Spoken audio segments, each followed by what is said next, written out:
couple minutes late as usual, but I've actually had a few technical issues.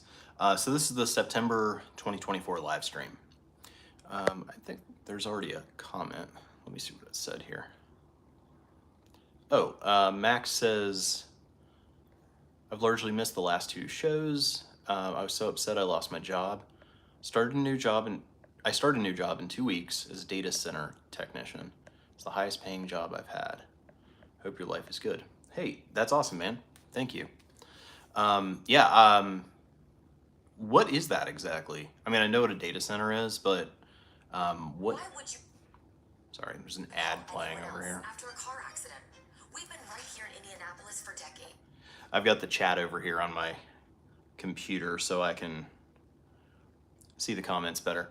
Let me know what that is, because I know what a data center is, and the only time I looked into working at one was when I was interviewing for different jobs, and I had the opportunity to get into a cleaning company, and they clean the floors. I guess there's like these squares, and they pull up, and they get really dusty underneath.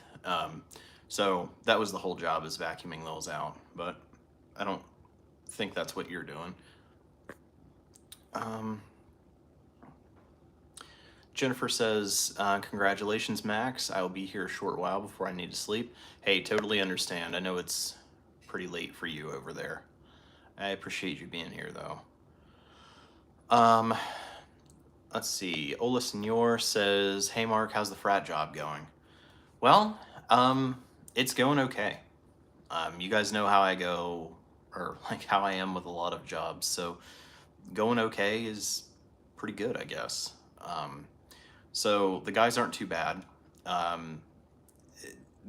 think my only complaints probably would just be them being up super late, even if it's only one night a week. It kind of pushes my sleep schedule really late, so I've been waking up late, like sometimes afternoon, and then I stay up really late at night. And even though it's really only usually either Friday or Saturday night that they're up late, me staying up super late that night gets into it kind of resets my schedule for the whole week. So that would probably be my one complaint. The second complaint would be sometimes the screaming. I don't really ever tell them to stop. I just kind of stay in my room later at night. But the screaming like someone's dying. So if anybody ever is dying, I'm not gonna go find out, because that's just what it sounds like all the time. But it's a lot better than WVU was, with the situation with the guys just in general, but also like the music, and the amount of parties and things like that. So it's mostly fairly reasonable here. And I mean, I think I do kind of have the perspective as I'm comparing everything to WVU, which was just like terrible. So, you know, maybe if somebody walked in here that hadn't had that experience, they would think this was bad. But for me, this is okay. And I do sometimes get slightly annoyed, like when it's like 5 a.m. and someone's screaming in the living room. But I'm like, you know what? I'm getting paid to be here and it's free rent. I guess I can put up with that. So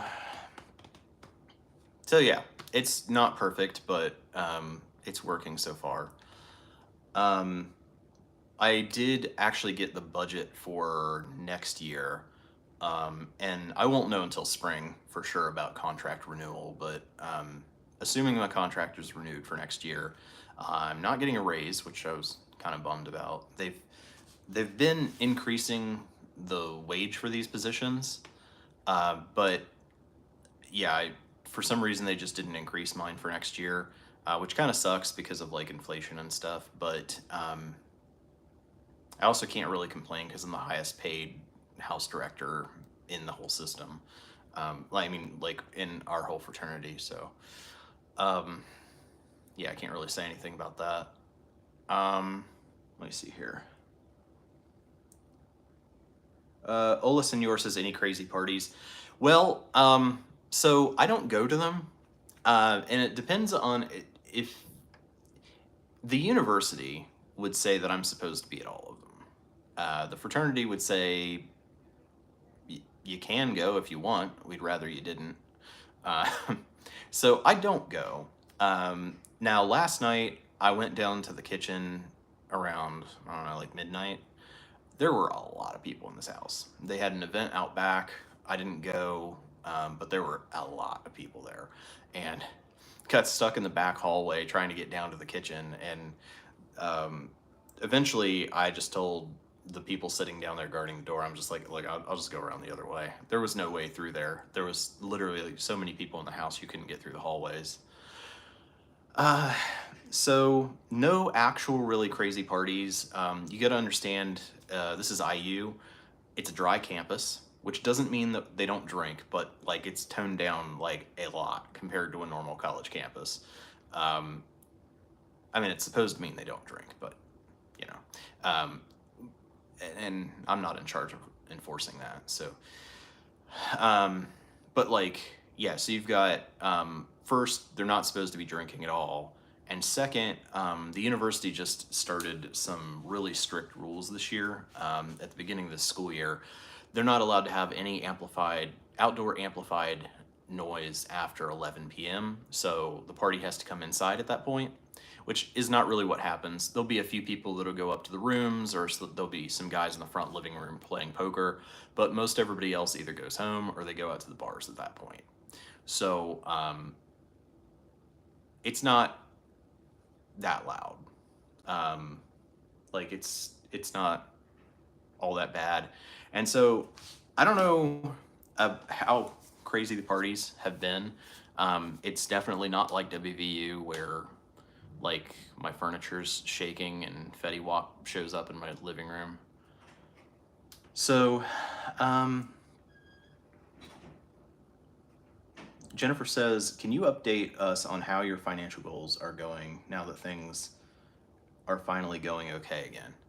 Yeah, so I guess there's like a lot to say there. I'm trying to figure out what to do because I know I told you guys back in July I filmed 2 videos, which I did, but I've got to film the third part of it or it doesn't make any sense. And I got to post all 3 parts at the same time. The issue with that is there's a holdup. I've got to email a couple people and get some information before I can make that 3rd video. So I can't make any promises of when that's going up. So then I was thinking this past week, okay, if I have some time this week, I should just go ahead and film the 6-month update to the 2024 financial goals, because I wrote the script out for it back in June. It's still sitting in the passenger seat of my car. And then everything happened with the car and then with moving, so I never actually filmed it. Well, I can film it now. It's late. It's kind of weird to do a 6-month update that should have been out the beginning of July and then possibly have it out sometime in early to mid-October. But I don't know. I was trying to figure out, is it better to just do that now rather than waiting up till the end of the year? Or if I do it now, do I do it as like current? Do I do like a 10-month update and then do another one 2 months later? Or do I publish it in October and just say, well, I'm only going through the end of June and then I'll tell you the rest at the end of the year. So I haven't really figured that out yet, but so part of the answer to your question is I'm still planning on making that update video. But if I do it, I think it probably won't include anything from after June, which means it's still going to be like me just being super broke and not, not like making a lot of progress. Whereas now I'm able to make a little bit of progress. So like you said,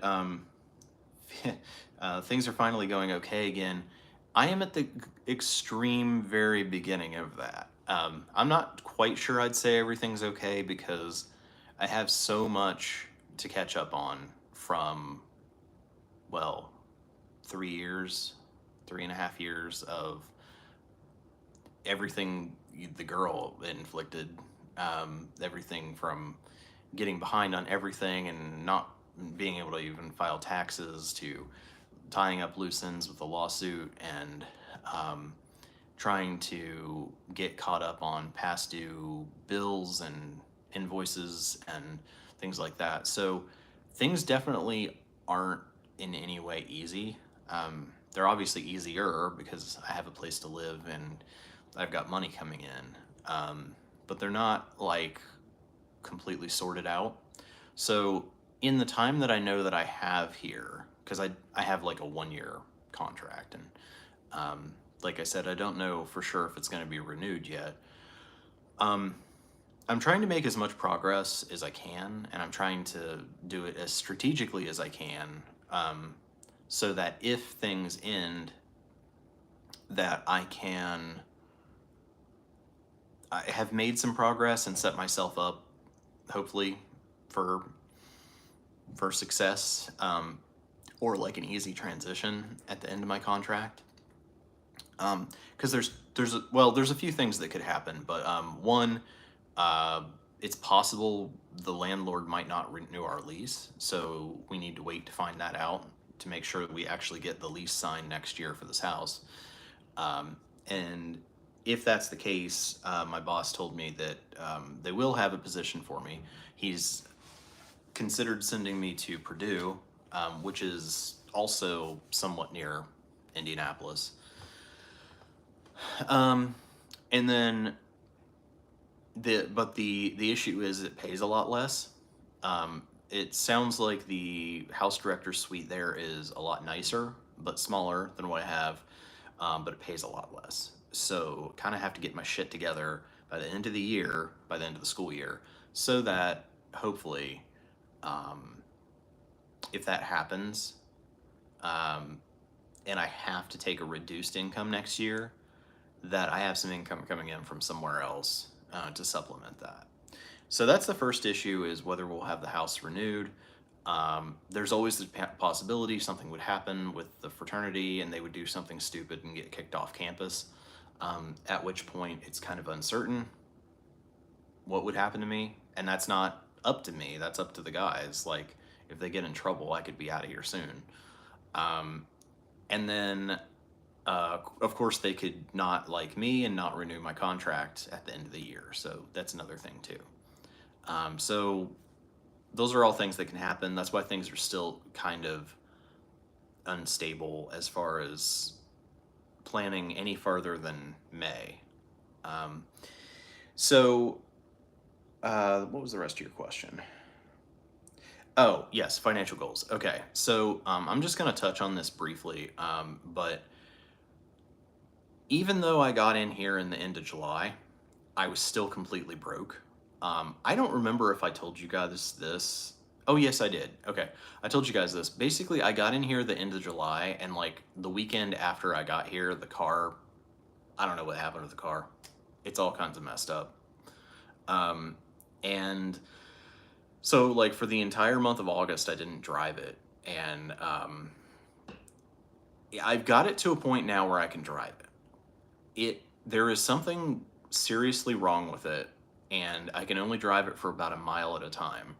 I have to drive it for like a mile and then pull over and stop for like 10 or 15 minutes and let it cool down. It will overheat. It's not overheating completely, it's flashing the indicator that it's too hot.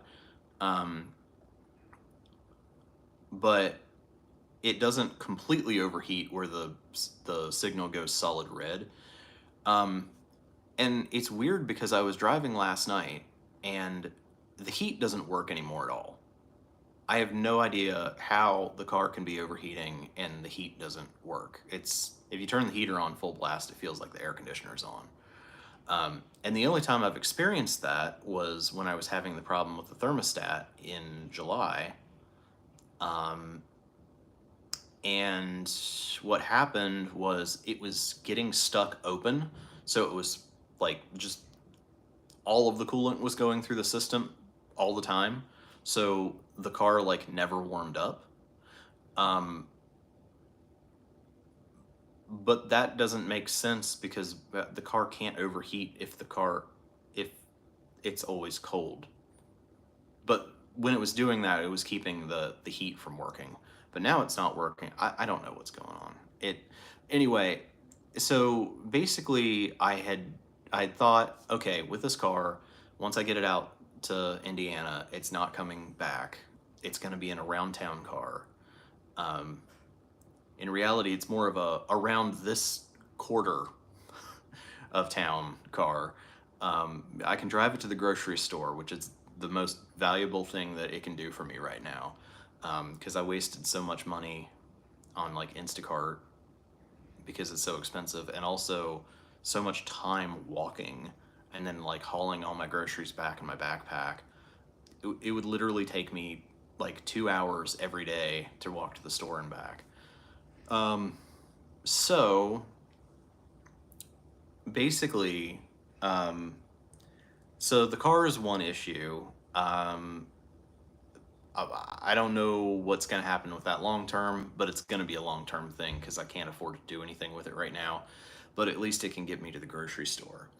Um, and along the same lines, where I'm saying, but between the time I got out here and started the job, and then like when the money started actually coming in, I also I lost both of my credit cards, which I haven't said this publicly yet. But I had a credit card that I opened back in 2008, back in college, at a super low interest rate on it because I had really good credit at the time and interest rates were like a lot lower back in 2008 because the economy was terrible. Um, so it had a $6,500 limit and it was maxed out, of course. But I have been struggling all this year to pay all my bills, not just the credit card. And then I had a smaller credit card that I opened in 2018 that had a pretty high interest rate and only a $1,500 limit.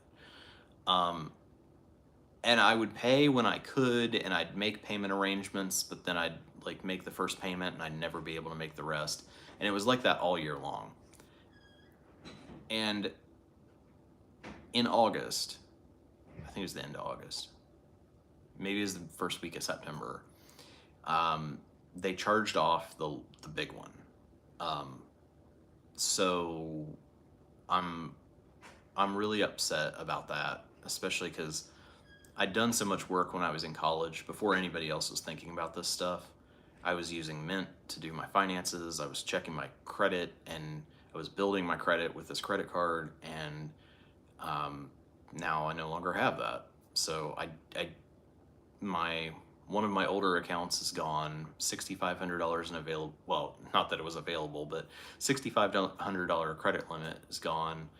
Plus, I still have to pay off the money that's on there. So I did sign up with a payment plan with them. I have to pay, I think it's $288 a month for the next, I don't know how many years. But they're being cool about it. They're not reporting it as a charge off to the credit agencies.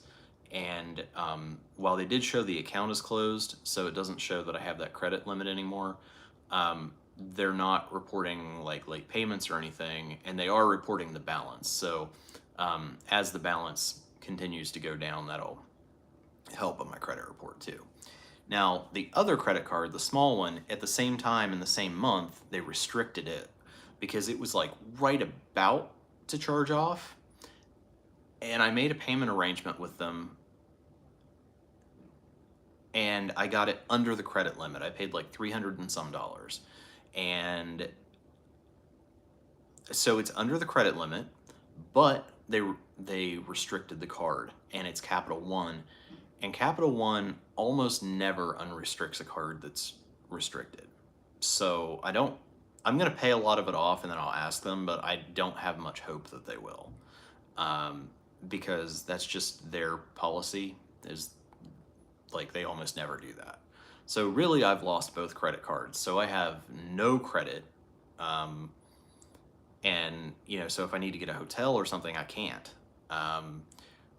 Because I just don't have a credit card to put it on. So what I did, after about a month of thinking about it, is I thought, well, I'm going to continue to pay these off because they're still reporting to the credit agency and it's showing that I'm making progress and everything on it. but um, I noticed that Capital One offered me another card right after they sent me a credit offer, like right after they shut that off.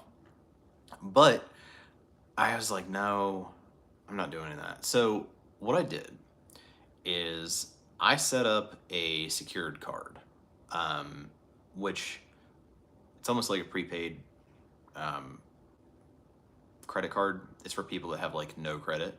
So I got approved for it, which is kind of amazing. When I saw that they could deny you, I was like, surely I'm going to be the one that gets denied. But no, I got approved for it and I funded it. It's only $200. That was the minimum amount you could put on there. You could do between 200 and 2,500. Well, when I got paid, because I've already been paid, I'm supposed to be paid this end of this month. I got paid a couple days ago. So I already funded the card. So I do have it's a Discover It card. I always wanted a Discover card because they're kind of hard to get approved for. I've applied twice before in my life, even when I had good credit and got rejected. I have no idea how I got approved, but I signed up for it, so I now have a $200 available credit. It hasn't hit my credit report yet, but that will help things. And it's my only hard inquiry. I haven't had a hard inquiry since 2018, when I got that other credit card. So no worries there. It'll show another $200 in available credit. And the thing about the Discover card is, as long as I make all my payments on time for 6 months, or no, it's 7 months. After that, they'll evaluate it and consider refunding the deposit, which is that $200, and then giving you an actual line of credit. So this might be my backdoor way into actually getting a Discover card. They're kind of exclusive. My mom like swore by Discover cards. That's all she ever had her whole life. So we'll see how this goes. And hopefully that's what happens with that. So that's the credit card situation. And then there's the student loan situation. Student loan situation is essentially, I have no idea. I am so confused by all the changes with federal student loans. I have no idea where anything is. I know I'm not paying them. I know they're not reporting as missed payments. I don't even know who holds my loans anymore, because they told me that they were switching from Great Lakes, that I've had since I graduated, to Nelnet, but they just completely fell off my credit. Like, all the loans show is closed, and then they're gone. Nelnet never added them. I don't even have a login for Nelnet's website. They've never contacted me. So I don't even know where my federal student loans are. I have no idea if I have to pay them. I don't know what's going on there at all. That's something I'm gonna have to find out. But now my two private loans with Navient, what's confusing with those is I also got a notice that they were being transferred to another company, but they weren't, because I just logged into Navient's website yesterday and they're still on there. So I don't know what's up with that. But I also got super far behind on payments there. I haven't made a payment to Navient since April, but somehow they forgave all the past payments. They took me off the rate reduction program and put me on the regular program, so my payment went up, but it forgave all the past due payments. It's reporting as current, and even when I was missing payments, they never sent it to the credit report or a credit agency saying that I was missing payments. It's always shown as paid current. So I just saw that yesterday. So what I'm going to do is I'm going to call them this week, and I'm going to see if I can get back on the rate reduction plan. I mean, worst case scenario, I can just pay the $525 a month for the payment. But I would like to not pay that much if possible, because that is a fifth of my income. But, we'll see. Now, there's a lot of little things too. There's some past due invoices I got to pay still from the lawsuit. There's one I'm going to pay this week, because I'm going to try to pay one each month as I get a payment. It's just $75, the process server, and it's an overdue invoice. I've just got to send that to him. And I did, yeah. So anyway, I hope that answered your question. Um, that's I could go on a huge tangent. There's a whole bunch of other stuff that I'm working on. There's more to say about taxes. I'll talk about taxes later in the stream. Um, I'm gonna need to go close that door. But yeah. So that's what's basically the update about finances. It's like things have gotten better, but they didn't get better soon enough. So I'm trying to dig myself out of a hole, and it's going to take a really long time, basically.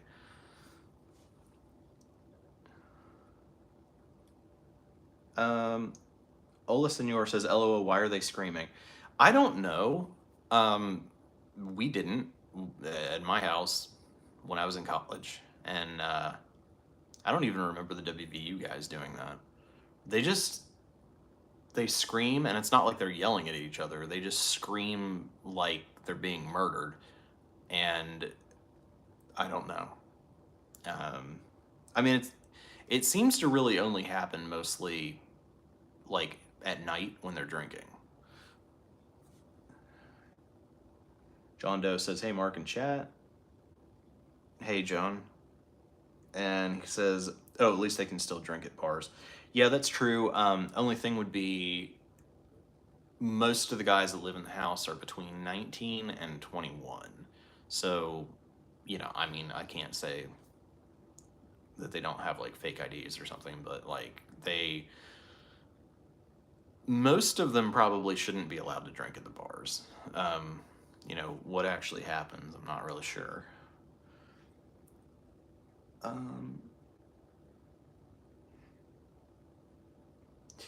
Ola Senor, would you ever go back to a 9 to 5 job? Yeah, I probably would. I mean, if it was the right fit, like the right company,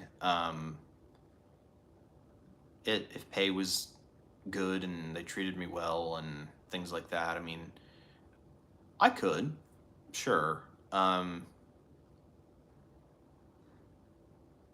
mean, because once I get some stuff done and I get some contractors working for me for furniture assembly, I might not do as much of that myself. I would be back on kind of the marketing and advertising and administrative end of it. And if that was the case, then I could potentially work 9 to 5.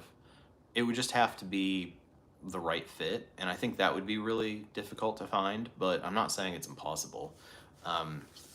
I would really heavily lean toward doing something in tech, though, and I think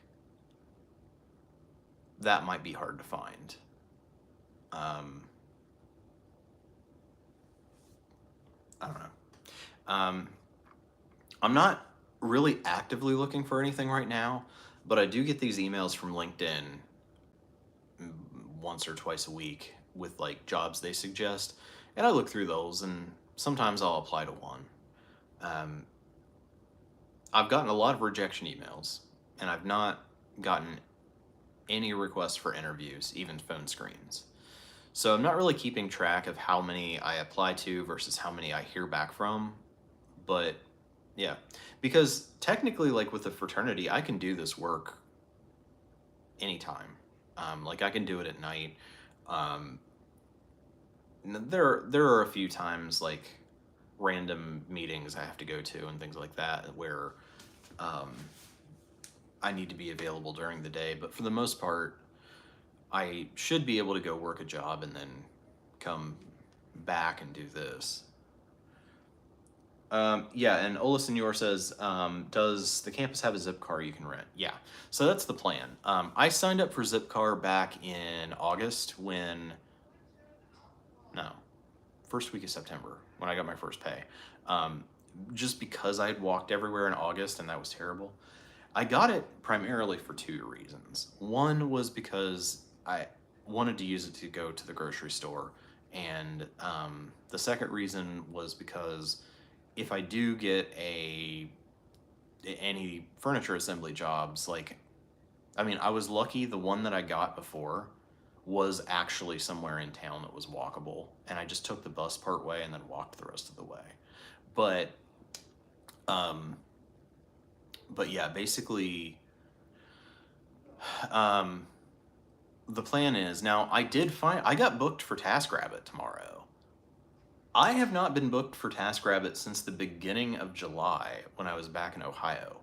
That's how dead that is. Um, I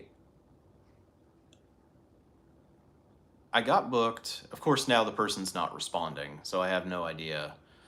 I might end up having to cancel on them, but that would be the plan. Is um, they have 4 items they need assembled. I'm going to charge them a minimum of $200.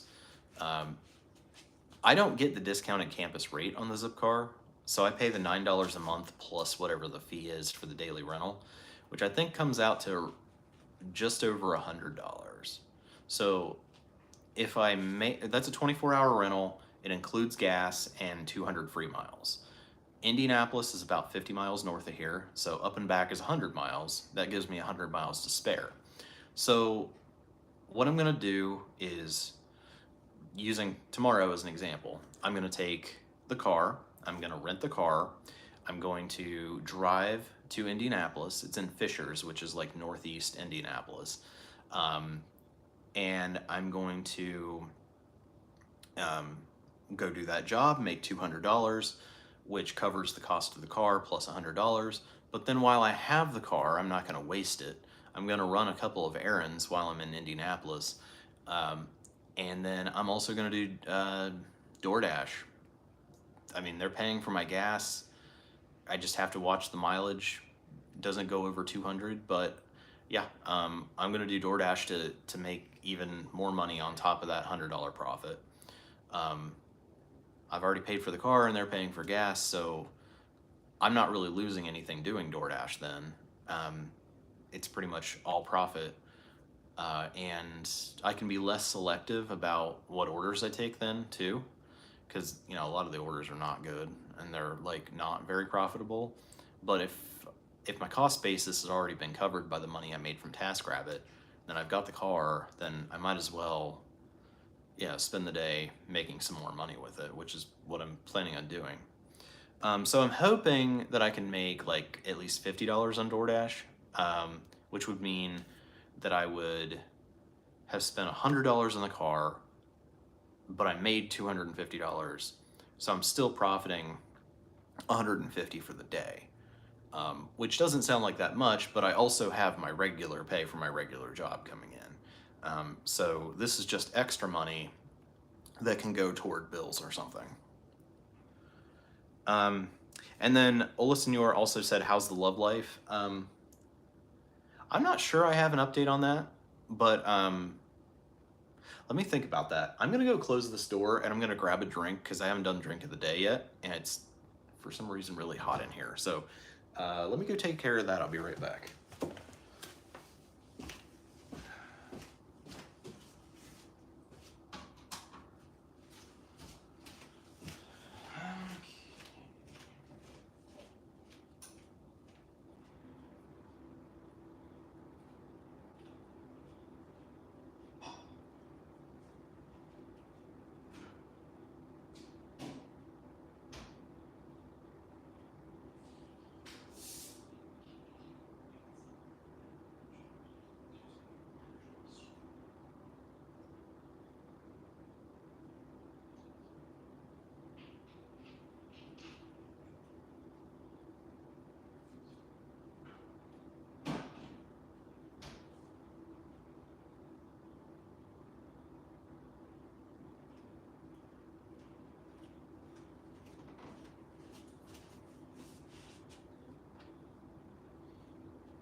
All right, I'm back. Got my favorite cup again. Let's see. So, how's the love life? Oh, by the way, this is just Diet Pepsi. Nothing fancy. If there is an Indiana specific drink, you guys let me know. If anybody is here from Indiana, I haven't heard of one, but maybe. Okay. How's the love life? Well, I'm not really sure there is one. I'm open to dating, but it's extraordinarily difficult for me to meet anybody because I live in a college town. So just about everybody here is like between 18 and 21. And I think I've said this before, I don't necessarily, I guess I wouldn't necessarily rule out dating a girl that age, but I'm also not gonna like pursue a girl that age because like most likely I'm gonna come off as like an old creep. But then if there was a girl around that age that was interested, I would, not saying I wouldn't give her a chance, I would just have, I'd wonder if we had enough in common, but I'd also probably wonder if there was something wrong with her that, you know, that she would be interested in somebody old. But I guess that's a case by case basis. And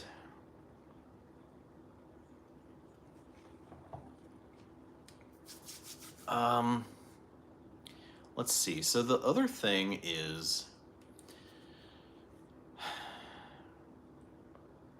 there's more to that answer. Oh, yeah, love life. Okay. Okay, so I'm on the dating apps. I've told you guys that, but it's hard to match with anybody on those when there's nobody really in your age group in those. So, well, and also guys don't get all that many matches. Like, it's definitely a huge difference being a girl and being a guy on those. Like, you know, girls are overwhelmed by matches. Guys don't get many at all. So, you know, I get a few here and there. 2 or 3 days ago, I got a match on Tinder. Talked to her for a while. Nice conversation. We actually talked about meeting up, but to be honest, I wasn't all that interested in her. I was just asking her about a picture she had on her profile. And I guess that was kind of it. I just stopped talking to her after that. I mean, she's the one that didn't reply, but like I wasn't really interested in pursuing it further because I wasn't that interested to begin with.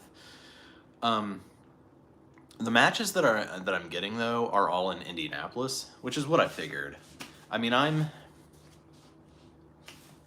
mile wise, like taking the roads, I'm about 50 miles from Indianapolis, but I think I'm more like 30 miles from Indianapolis, or at least the outer suburbs, because that's what the apps say. Like with the people I'm matching with, it says that they're within a 30-mile radius.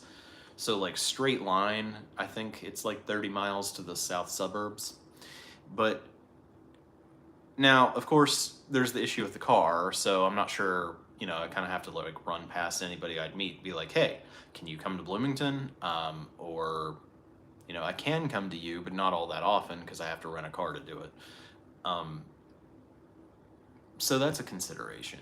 But yeah, I mean, I always said I'm going to have to import a girl from the city. So that's pretty much it. I mean, if I do meet somebody, it's going to have to be somewhat long distance because there's just nobody here. So yeah. Now I had a match on Bumble maybe last week. I didn't. Well, she.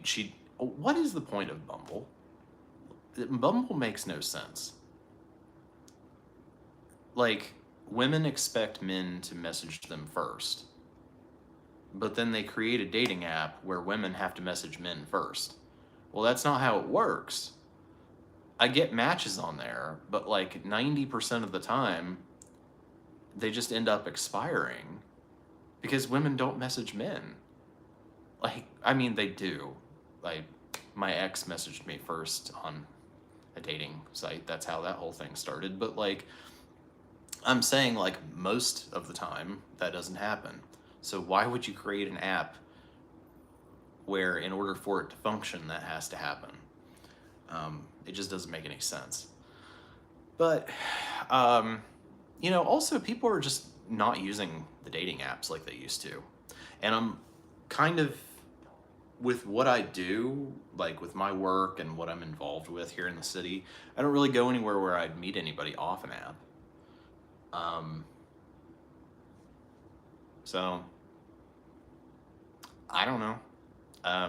That's pretty much where the dating life is. I'm open to it. I wouldn't say I'm necessarily actively seeking it, although maybe every couple days I'll get on the apps and swipe through, but I don't know. Just I'm still waiting to meet somebody. I think I'm pretty jaded after everything I've been through, so I'm pretty particular as well. So we'll see, I guess. So I haven't been on any more dates as far as that goes. I think it's the same as I said last live stream. It's like sort of like Jed Clampett from the 1994 Beverly Hillbillies movie, where Jethro posts that billboard on some road in Beverly Hills and says "billionaire needs wife," and it's like got like the application on it. Not necessarily looking to get married soon, but like if I did date, I if I like the person, I want the opportunity for them to be serious. So, okay, I'm a little behind on comments here, so let me try to pop forward. All right, Jennifer says, what are your goals for the rest of the year as well as next year? Well, I have not thought about next year at all yet. The only thing I've really thought about next year is just around May, I might have to move out of here if either my contract doesn't get renewed or the landlord doesn't renew our lease here. So that's something I've thought of, but beyond that, I really have not thought as far as next year yet. I'm still focusing on what's going to happen for the rest of this year. And it's really hard to say because, so I was super broke basically all summer. Then the thing with the car happened. Then I get out here and the second thing with the car happened. I started working this job at the end of July, but I didn't get paid until the end of August. And even then, it was only $1,500 I got paid because I'd taken the advances to get the car fixed. Well, so that means that just a couple days ago is the first time that I actually got an entire paycheck of $2,500. So I'm really only just now getting to the point where I can even work on goals because I just didn't have any money to put toward them before.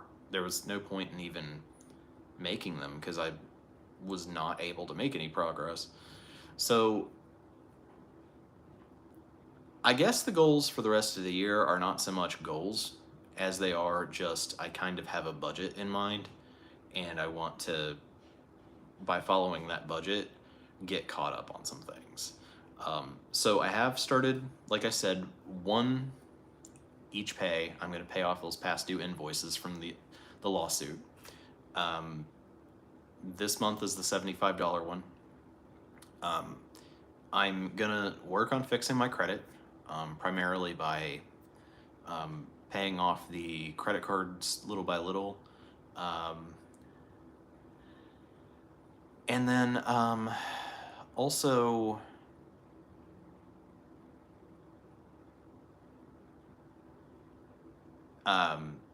and then trying to establish new credit, like with the card I applied for. So that's part of it. I'm going to continue trying to sort my life out. I've done almost everything, but I still have a few things that I have to sort through that I moved out here. By only having access to a carload of stuff, it's given me the opportunity where I can actually get it all done. rather than just have an infinite number of stuff or amount of stuff that I have to get through. Like, it's pretty much, okay, just sort through and organize everything you had in the car. And then over Christmas break, I'm planning on going back and getting another load of stuff to bring out here. So, as far as the rest of the year, I'm going to, all right, night, Jennifer, and I'm gonna answer the rest of your questions too, but you'll just have to watch them back on the replay. But for the rest of the year, I am putting money away. That's in the budget that I've made. So I'm starting to save again. And I would say it's not, what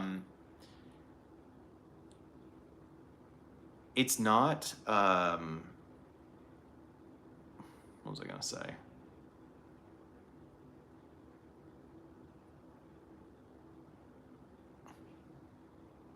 Okay, I don't even remember now. I don't know. But for the rest of the year, oh, I was going to say, so with the money I'm putting away, I'm still calling it the emergency fund. I'm still putting it in the account that's labeled emergency fund. But it's not going to be that don't ever touch it fund like an emergency fund's supposed to be. I'm putting it away as savings, but it is able to be used if needed. And that could be for something that pops up that I really do need, or say like I go to the grocery store and the car actually blows up and I have to pay like $300 to get it towed. Like, that money can come from there. I guess technically, okay, you could consider that an emergency, but also like, I'm gonna have to pay for a rental car to go home over break because my car won't make it out of town. So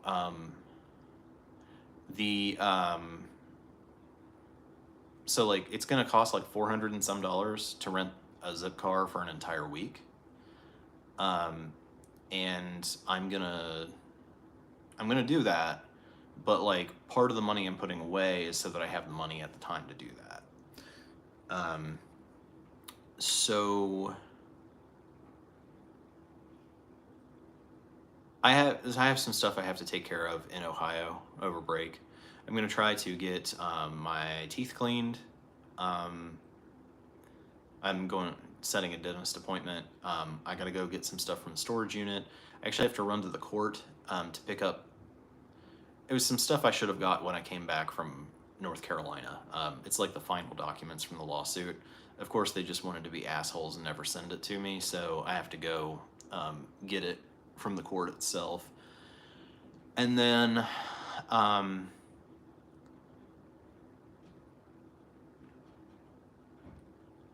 and then there's something I had to do for my mom. So I have to move her wheelchair. So there's some stuff I have to do with that. So that's why I'm going back to Ohio over break. And then, what was the rest of the question? So yeah, Jennifer, I know I'm leaving a lot out. I'm not sure. Yeah, I'm not sure what all.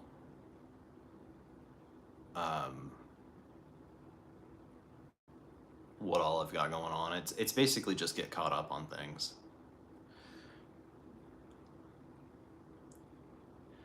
Ola Senor says, are there any restrictions on using the zip car for business purposes? Not that I know of. I mean, if I read the fine print, there might be something in there saying that, but I mean, they're not gonna know. And there is another way you can sign up for Zipcar, and it's called, I think, like Zipcar for Business. You can sign up for an account as a business to use Zipcars for your business. So they don't strictly have a problem with you using it for business because they kind of have it set up so that you can. Now, maybe they'd want you to do it under the business account rather than a personal account, but I'm not going to worry about it. Sandra Koo says, "Hey Mark, how do you manage to set aside your daily budget nowadays?" Well, I don't do daily budgets. I only get paid once a month, so I just have a monthly budget, and I get like this lump sum of money, and then I know what my payments are that I have to make throughout the month. I know I have like phone bill, student loan, credit card, car insurance. They're like the main payments that I have. And I use them somewhat like a framework. But since I only get paid once a month now, when I get the money, I just go ahead and pay those for the entire month. So that the rest of the money that sits in my account, I know is available. And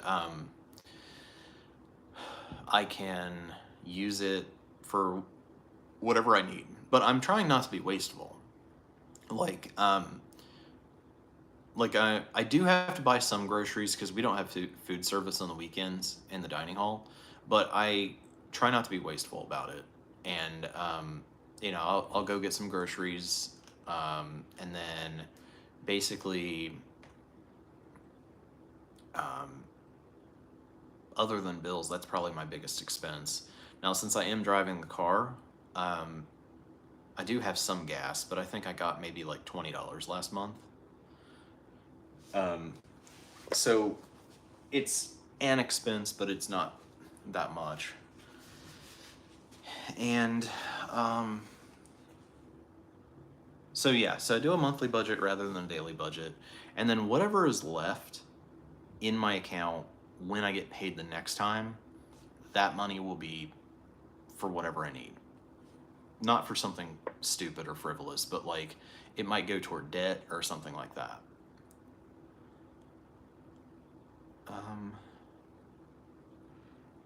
Let's see.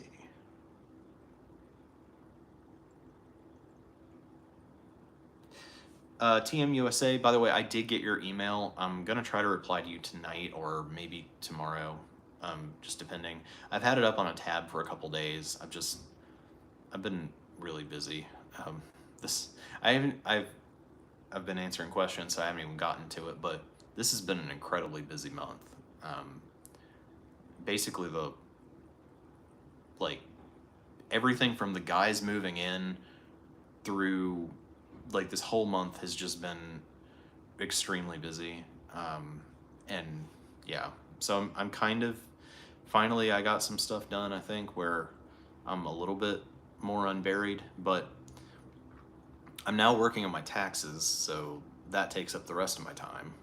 I'll tell you guys, if I remember, I'll tell you guys what I'm working on with my taxes. But you asked, how has the food been, and can you raid the fridge and eat leftovers on the weekends? No. I mean, there are no leftovers, but no, I mean, I can't. I mean, I can, like, I have a key to the kitchen, but like the food, there's a budget, and the amount of food was ordered is sort of based on the budget and then what's going to be prepared. So there are no leftovers, but then also, like, I can't just take the stuff out of the freezer because, like, well, one, it doesn't belong to us. So we hired a chef and a sous chef, and it is their company that owns it. So, I mean, I use the freezer to store my food because I don't have a freezer here in my room, but they're fine with that, but I can't take their food. And then TMUSA says, could you apply for a job on campus, such as lawn care and landscaping maintenance? I'm sure I could, but I don't know why I would want to do that. I mean, it's Indiana, so winter's already basically started. Like, it gets down to like 50 degrees at night now. So there's not going to be much of that kind of stuff to do outside here pretty soon. I don't really need a job. Like, I am still kind of casually looking for jobs to do on top of what I'm doing, but I don't really need one. I did apply to one job I found on Indeed for the university, but it was just part-time working in the mailroom, and I got rejected from it. It was like, I'm already a university employee, and I got rejected from like the lowest level job possible. IU also pays not great. Um, Even for like, so they're always hiring for campus bus drivers, and they train you to get your CDL, but they only pay like $20 an hour. And I think it's after you get the CDL, they bump it up to like 22. But I'm just like, that's just not worth it. Um, so yeah, no, I just don't see the point in trying to get a job like that. It's going to be miserable. It doesn't pay much, and I don't need the money. So, I'll spend that time working on my business um, or on applying for jobs that would be beneficial, like trying to get back into tech. And I could do remote or hybrid with that. I mean, if I had to go to Indianapolis one day a week, I could do that.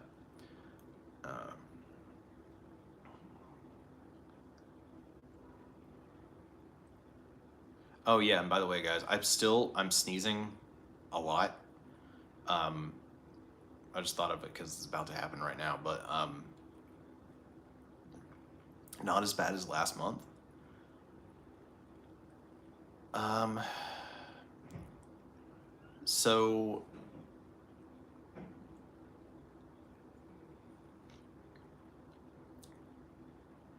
but yeah, okay, maybe I don't have to sneeze. But anyway, so I think part of the problem was, okay, so we hired a new cleaning company because the first one we had was terrible.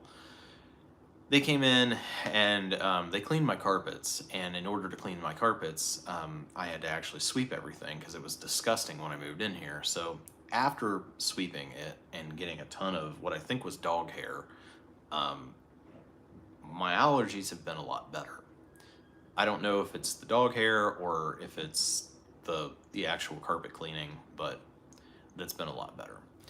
Um, I'm also really amazed at how quickly bleach kills pink mold, because I've been fighting that in the bathroom in here. The bathroom is a long story. I got a lot of moving in still to do, but I finally got some cleaner with bleach, and it was like within 10 minutes it was like completely gone. So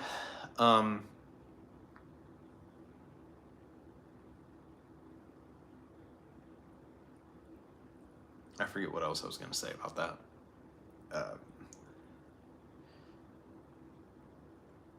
And then Jennifer says going to sleep now.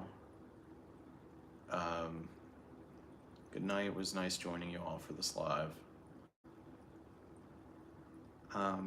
TMUSA says, would it be helpful to find a bicycle to get around the area? Sometimes students abandon them at the end of the year, so you may find one for free. Well, I thought about getting a bike, especially in August when I was walking everywhere. Like, it would have been really beneficial there. I don't have any place to put it, and it would be a huge ordeal to get it in and out of the house. There's no place to put it outside unless I would just let it sit in the weather, which, I mean, you probably shouldn't because of rust, but to get it into my apartment would be a nightmare. So first you have to go to our front door, type in a 5-digit code, and then scan the dongle. So that's a 2-step process. So you get through that door, and then there's another fire door that you have to go through. Then you have to go to my door and unlock with key. And then you have to go through one of two other fire doors to either go into my bedroom or into the living room. So it'd be 1, 2, 3. I'd have to go through 4 fire doors, plus that code, plus the key on one, just to go one way into my apartment. It would be a nightmare to try to move the thing in and out of the house. And then, like I said, I don't think leaving it outside is a good option either. Now that the car can get me to the store, it's less imperative to get one. Primarily what I would have used it for would be going, like doing DoorDash, but doing it on bike. But now, like, yeah, I could probably make $25 or $30 a day doing that. But now that I don't need that money and I just make enough from the fraternity to get by every month, I don't think it's really worth my time to do it. Because it would take me at least a couple hours every day to make $25 or $30. So it's not much. And I have to consider that it's already getting cold. And I can't do it when it's cold. I mean, I don't do cold weather and I don't have proper winter clothes. So it would probably, like, if I got a bike right now, I might be able to use it through like maybe October, maybe November, but then probably not be able to use it again until May, which is when I have to leave. And then it's just another thing that I have to deal with if I have to leave here, where I'm gonna have to figure out what to do with it. Like, it's not gonna fit in the car. I can't afford to have a car rack installed on the car. It wouldn't be worth it for a car that you can't hardly drive. So like there's like a lot of stuff. I just don't think that it would be beneficial. I have a bike. I have a bike in my storage unit in Ohio, and I could bring it, but I just don't think that it would be worth it.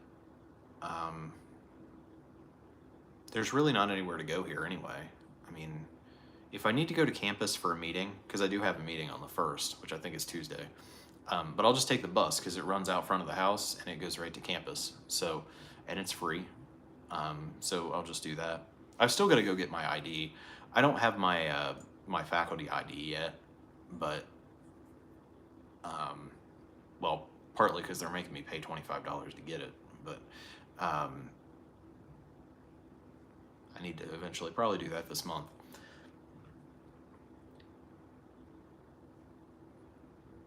Oh, and as far as finding one for free, I seriously doubt it. They've sent out so many crime emails. Bikes are stolen here constantly. So if there was one out there without a lock, it would be gone.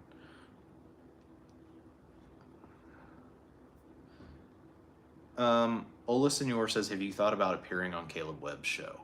No, I'm not going to do that. I don't know who he is other than people talking about him on the stream. And, like, people suggested I go on it, but then, like, after what everybody told me about him, like, there's absolutely no reason for me to go on there.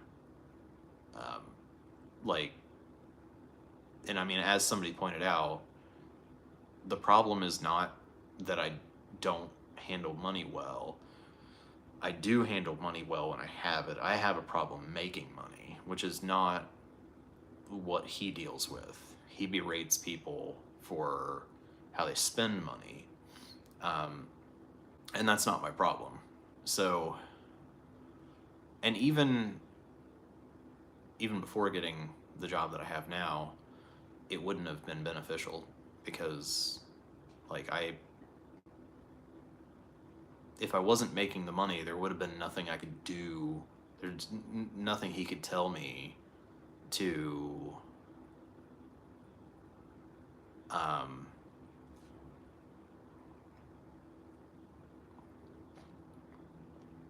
make the situation better. Like, you know, when you're in that situation, you do the best you can. There's You can't. And, you know, unless he's going to offer me a job, like, there's no way he's going to change that.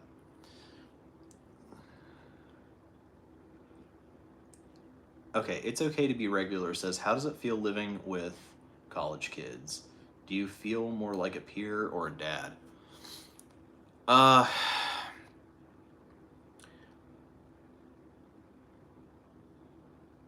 So living with them is fine.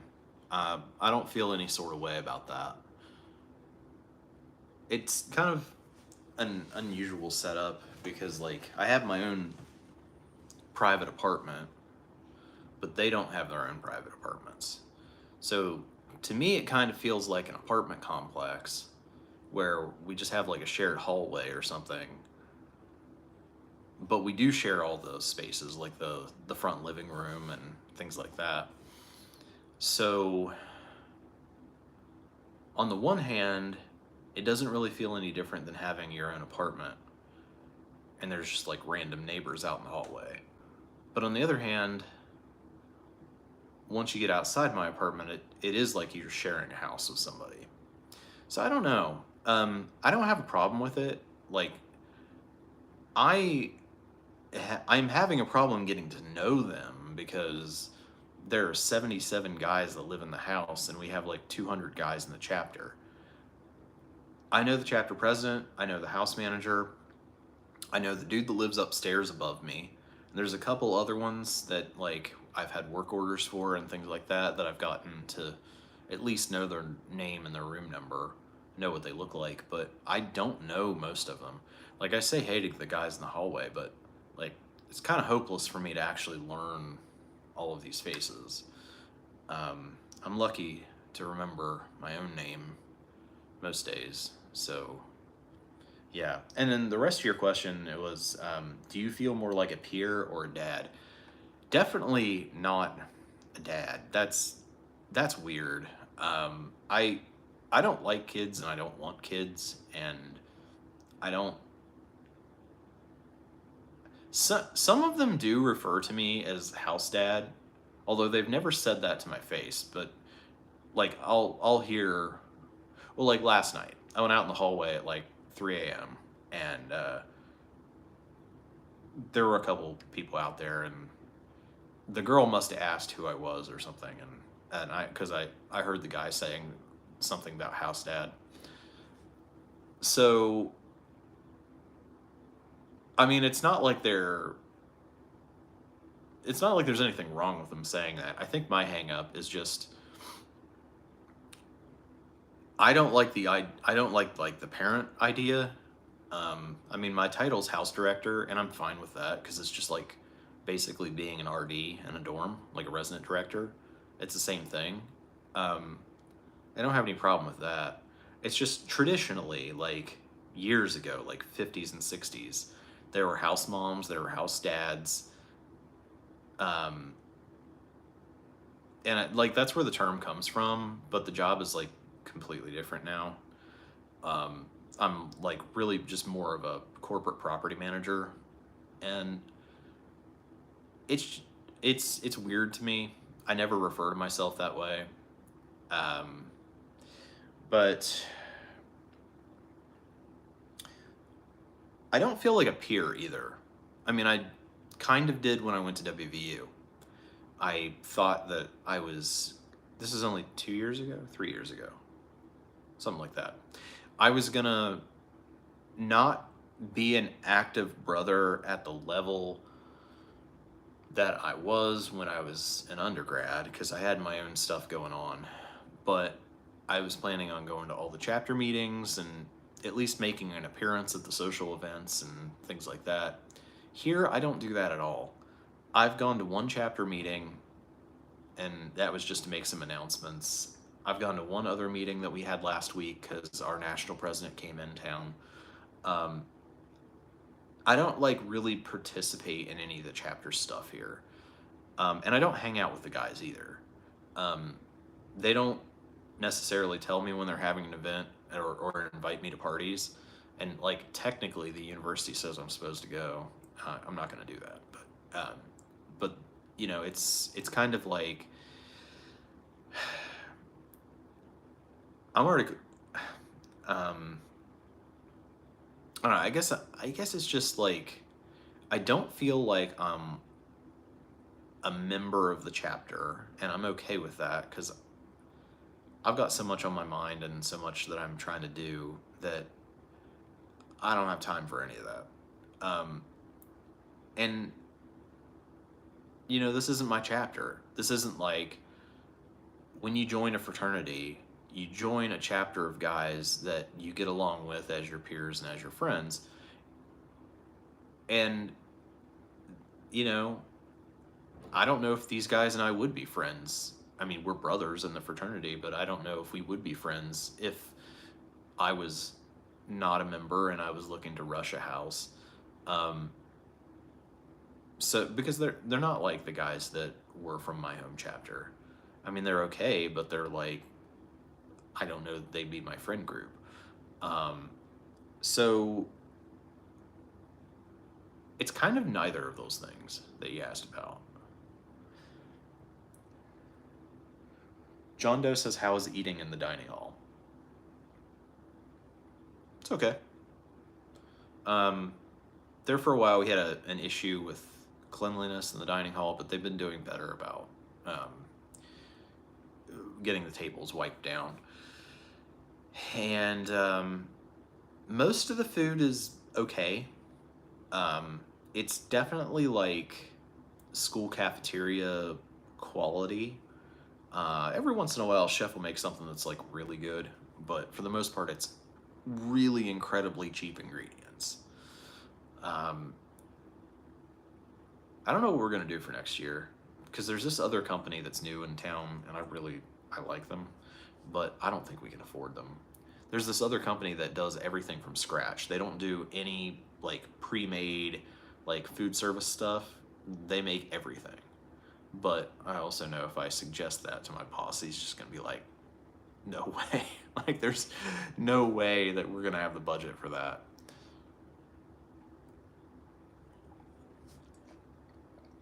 Um, and the thing is, the guys don't have any complaints. The only complaint I have ever heard about the food service from the guys here was this past week. The chef made something called well, on the menu it was called chicken poblano plate. Oh my god, chicken poblano bake, which sounds like it's going to be some kind of casserole or something, and it kind of was, but it didn't have chicken in it. I noticed that, and then I heard one of the guys at the other table say it too. So that that was kind of weird. They didn't have chicken, but that was the only complaint that I've actually heard. Um, TMUSA says, how does everybody on the call budget? Do you recommend an app? Well, for me, because Mint doesn't exist anymore, I just have a note on my phone. Like, I have an iPhone, so there's just the Notes app. And I just typed one up. Like, it's nothing fancy. I just typed, here's what my main payments are through the month, and here's what my budget, or like, here's what I know I've got coming in, and here's my, like, outside of those main payments, why can I not talk today?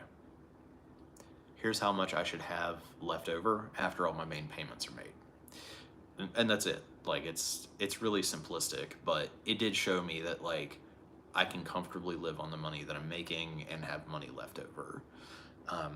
Not hard to do that when your biggest expense is wiped out, which is rent. And utilities is usually second, and the only thing I pay there is just my phone bill. TMUSA says, I assume IU would have a pension, which would be valuable in the long term. Well, they do have a pension, I think. I don't know if all employees pay into it, but some do. But I don't really think it is valuable. I mean, because I had that when I worked at OU. It's called OPERS. It's the Ohio Public Employees Retirement System. So it's not just university employees. It's any state employee would pay into this. I worked there in around 2009, and it collected $55, which is now $60 after all of the investments. So I don't think that that's going to get me anything really. It took a really long time to make any kind of significant return on that, and the amount that is taken out.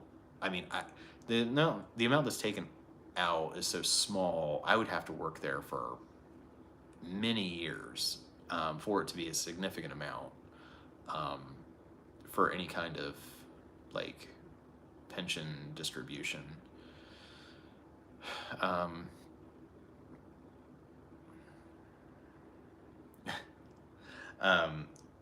Misinformed. I saw your comment. I'll get down to it in order.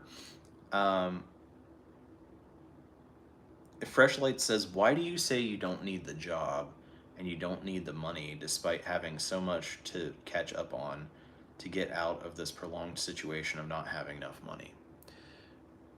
Some extra money could help a lot with down payment for a car." Yeah, I mean, I see what you're saying. What I'm saying when I say I don't need the job is I was talking about TM USA had said, why don't I apply for like a part-time position at the university. When I say I don't need it, I'm saying I don't need it to get by, like to survive. Like there's the concept of enough, and for me, enough is being able to pay my monthly bills, and not being stressed out about earning enough to do that. Like I know I have that covered. And I have enough extra where I know I can buy groceries. I can pay a little extra toward debt and things like that. So I have more than enough right now. And yeah, if I had extra money, then yeah, it could go toward like a car, or it could go toward paying off some of this other past due stuff. But I still say that I don't need it because it's not necessary. Like if I don't do that, that stuff just gets paid off slower than if I had an extra job. But I think what's important is not to just take anything just to get a little bit of income coming in, because when you're desperate like that, that's when you end up in situations where you get a bad job, or maybe you're passing up better opportunities, like because you've taken the first job that comes to you. Like I would much rather have the availability free to go do furniture assembly, which I wouldn't be able to do if I did that. And with as much as I make doing furniture assembly, I don't know what minimum wage is in Indiana, but I charge $40 an hour for furniture assembly. I know it's nothing comparable to that. So just as an example, I don't want to get in a situation where I make, I don't know what it is. Is it $7.25 an hour? But like, I don't want to make $7.25 an hour, and be like, have a boss and put on a schedule that I have to conform to, and then I'm scheduled to work that day and I have to pass up an opportunity for furniture assembly.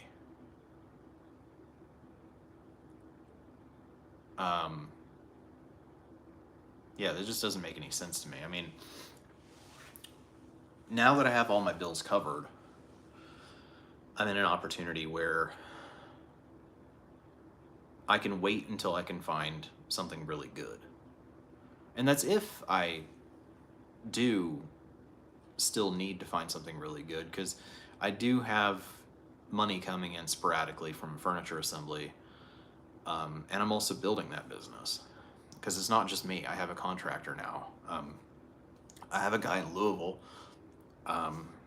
and I'm getting leads for him too. So I've got some money coming in from him. So I'm hoping to grow that more. I'm hoping to get. I do Indianapolis and Bloomington. He does Louisville. I'm hoping to get somebody in Cincinnati soon.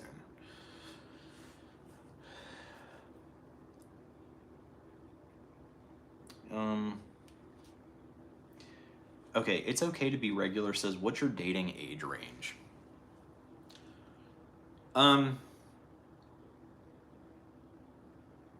It's hard to say.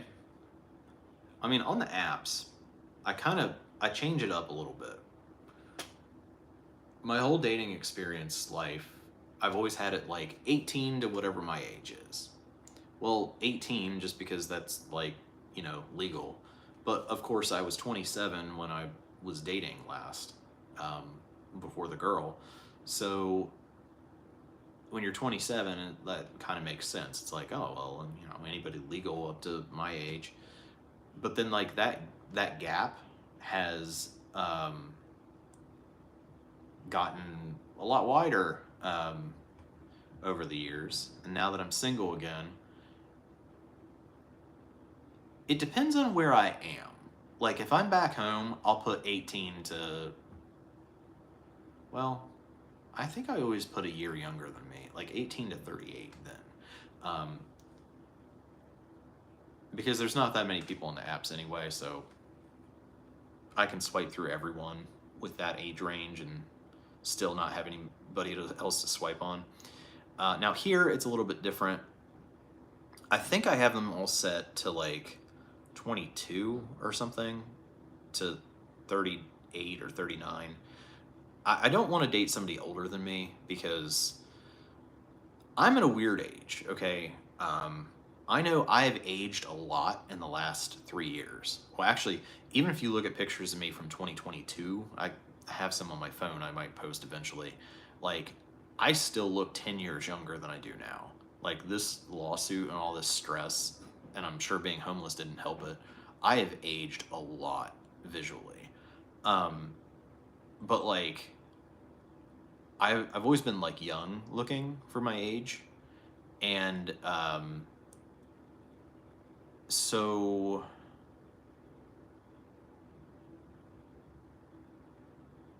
yeah, like, my point being is that, like, at my age, at 39, and I'm not going to say this just about women because it's about men too. It's anybody. But at 39, you either look like you're 25 or you look like the Crypt Keeper. I don't know why that is, but that's just my experience from the dating apps. You either look like way younger or way older. I can look at somebody who's 39 and yeah, I can look at somebody who's 39 and I'll think, holy shit, they're old. And I'm like, and then it makes me feel old because I'm like, I'm that old. But I'm like, I don't look like that. These people are like geriatric. So I'm just saying I'm at a weird age where it could go either way. So that complicates dating too. And that's also why I won't date anybody older than me, because obviously the older that the older that they are, the more it goes like the old looking direction of that. So, oh, Case just got here. Just got here a summary of what happened. We haven't actually talked about much yet. I've just been going through the list of questions. Drink of the day is Diet Pepsi. I do have some announcements, I guess, for you guys eventually, but I haven't actually got to any of them yet, so you haven't missed them. Misinformed says, what's the first thing you think about when you hear 1,000 bottles of baby oil? When I first saw that pop up, I was like, I don't think of anything. And then I realized that just, I think yesterday or the day before, I think I did see a post on that. I know you're talking about Diddy. Honestly, I don't know what he did. I haven't even looked into it. I've been so busy. I've not paid attention to any of that. I just know that he's like in court or trouble or something for somebody. I don't know. But I know that has to do with him. Darius explains, how long do you think you can last being homeless? Forever? I mean, I was just homeless for 14 months, and it's not the first time I've been homeless in my life. So, yeah, pretty much forever. Um, it's, it's not fun, but surviving? Yeah, but basically forever. Um, yeah, I don't think that changes anything. Case says, how tall are you? A lot of girls like 6 foot plus. Yeah, so okay. I am 5'9 1/4" without shoes. Depending on the shoes, 5'10 or 5'11. Um, I can, if I wore boots, I could push 6 foot. But I don't wear boots. I don't even have boots. I haven't had them since high school. Yeah, Case, you're right. I mean, like, every guy says he's 6 foot. You're right. Maybe that's why. Maybe all the girls have me filtered out because I don't say I'm 6 foot. Because I think I do. I think I put 5'10", and the reason I put 5'10" is because, well, 5'9 1/4" isn't like an option, but also I am 5'10" for sure with shoes on. And honestly, with my hair up like this, that probably adds another inch. So, yeah, I guess I could say 5'11". The thing is, so my mom is either 5'1" or 5'2". I can't remember. And my dad was 6'2". But you guys have been around the channel. You guys have known I was pretty neglected as a child. Man, I like wasn't fed sometimes. Like, I don't want to say often, but like I went hungry a lot. And I really think if my parents weren't so neglectful, I probably would be taller than I am. All right, give me 1 minute here. I will be right back.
Okay, I need to get more drink.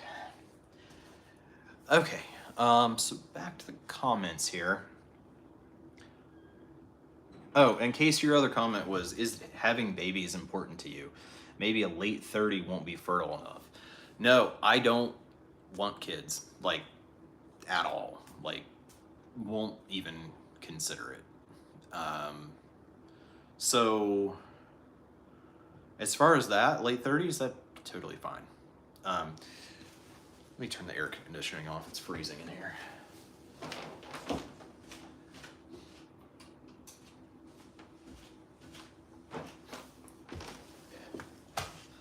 Now, my mom, she was 36 when she had me.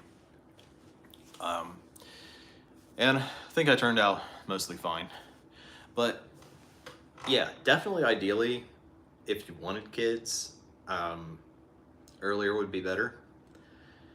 But the problem is I don't want kids. And a lot of women, they have kids. So it's like, well, most women my age either are with somebody, like they're married, or the ones that aren't married, they have kids. So it's like, okay, well, I'm not going to date the married ones, and I'm not going to date the ones with kids. So I don't really call that being picky, but there's not much left. So that's kind of where I'm at with that. I mean, you're right. You know what? I'll say I'll do that as an experiment. All right, that'll be one of my goals to check for this month. Is I will change my height to 6 foot on all of the dating apps and just see if it makes a difference.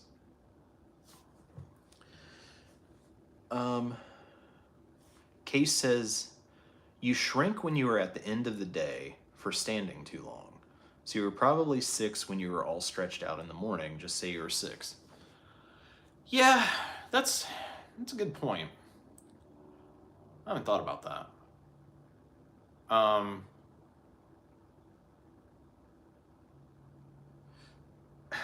Okay, if we're talking without shoes, I'm 5'9.25". But then, like I said, my hair, because I push it up and back, like that literally adds like another inch up there. So that'd be like 5'10.25", and then probably add it another inch with shoes. So that's 5'11.25". I don't know.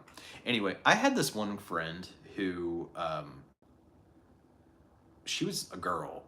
This is years ago, but like she was a girl, and she was 5'8", which is kind of tall for a girl, but like not like freakishly tall.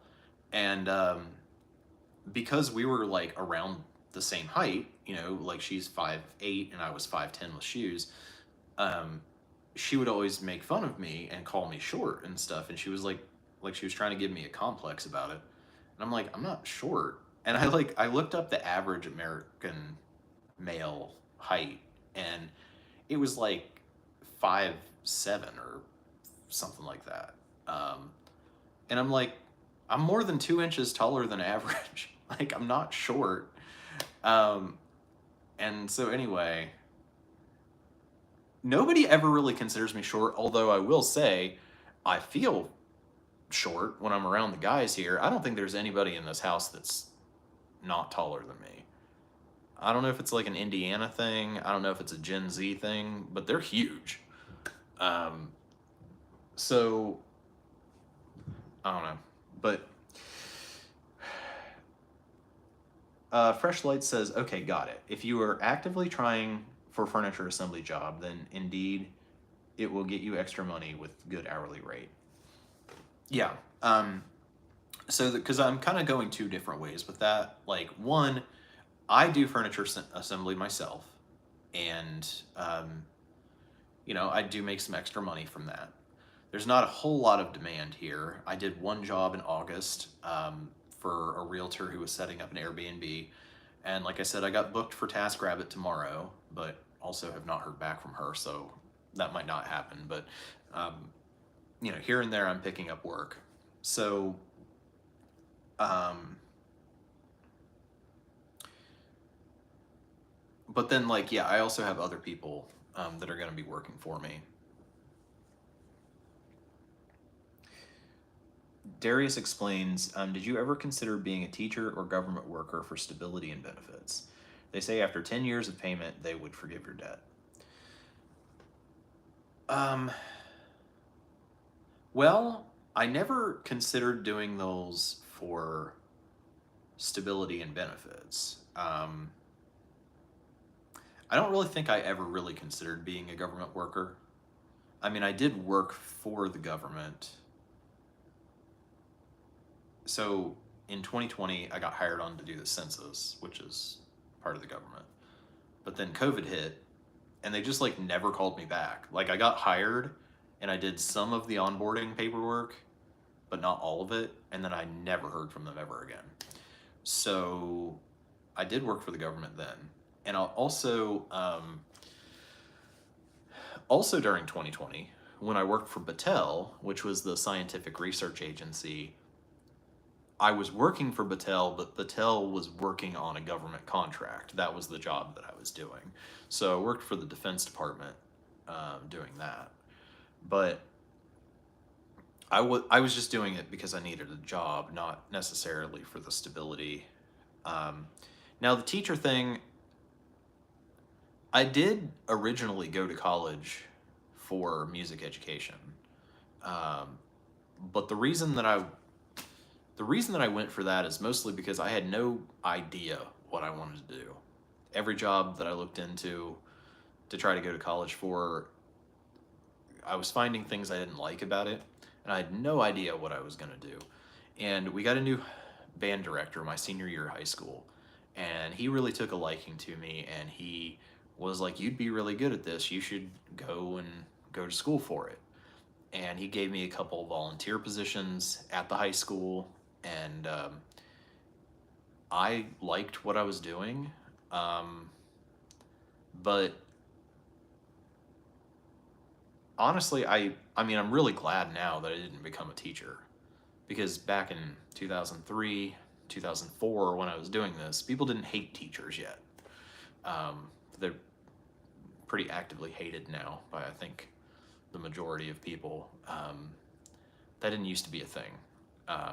They've always been terribly paid. So I don't know how much stability I would have got from that, because I mean, you can look up the salaries. I went to Warren Local High School in Vincent, Ohio. You can look up the salaries.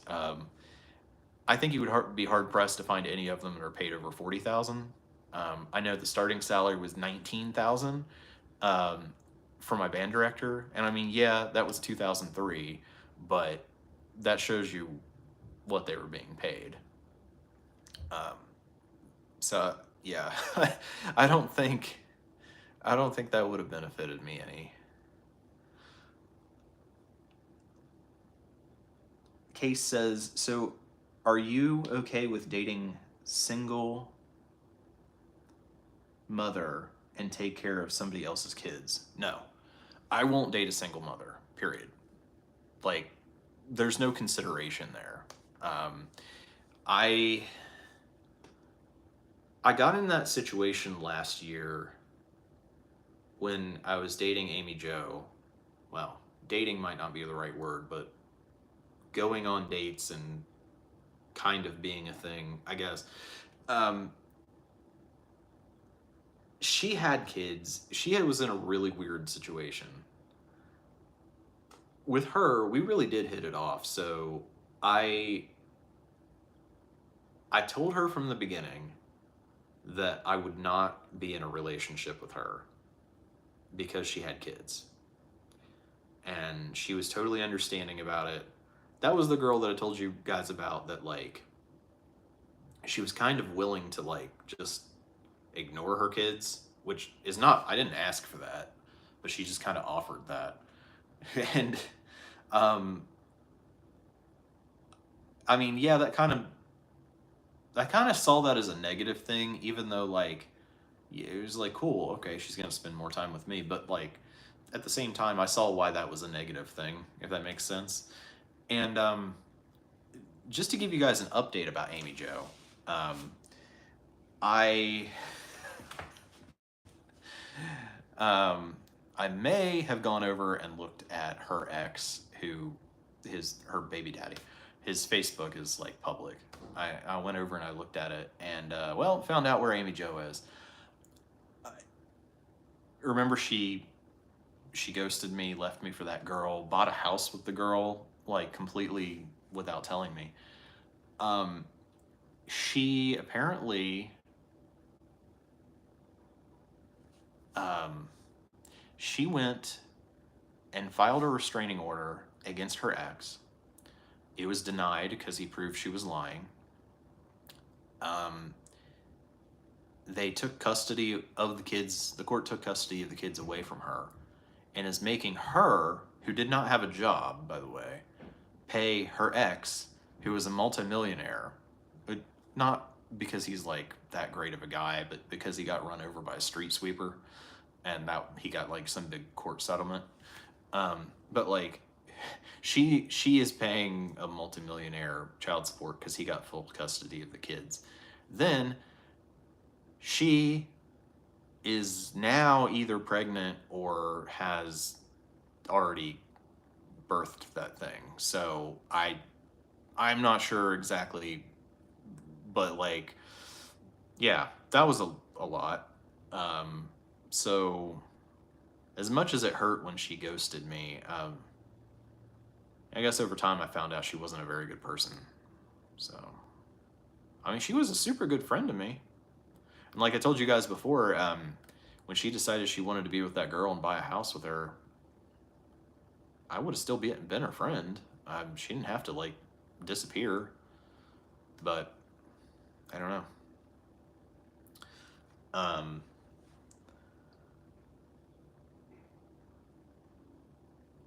Yeah, so I guess I'm saying that was the only like kind of exception to that.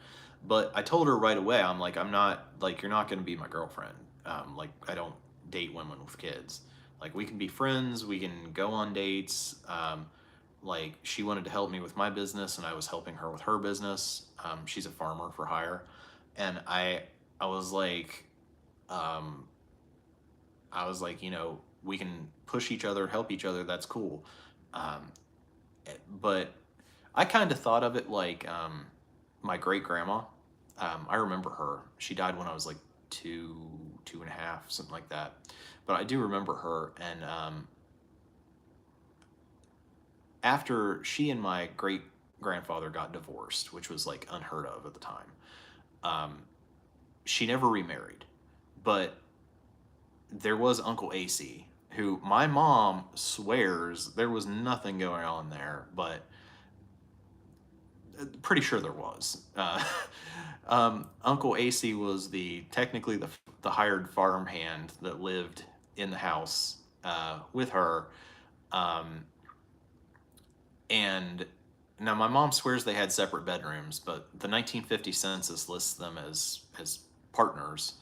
My mom says that must be business partners, but my cousin Susie, who is my mom's age, has said she wasn't around him much, but every time she was, she kind of thought they were together, and I was like, yeah, I pretty much thought that. So they had like some kind of partnership that was not like an official relationship, basically, is what I'm saying. They got on real well, but they weren't official, and they like helped each other out in business. And I thought I could have that with Amy Jo. But that didn't happen.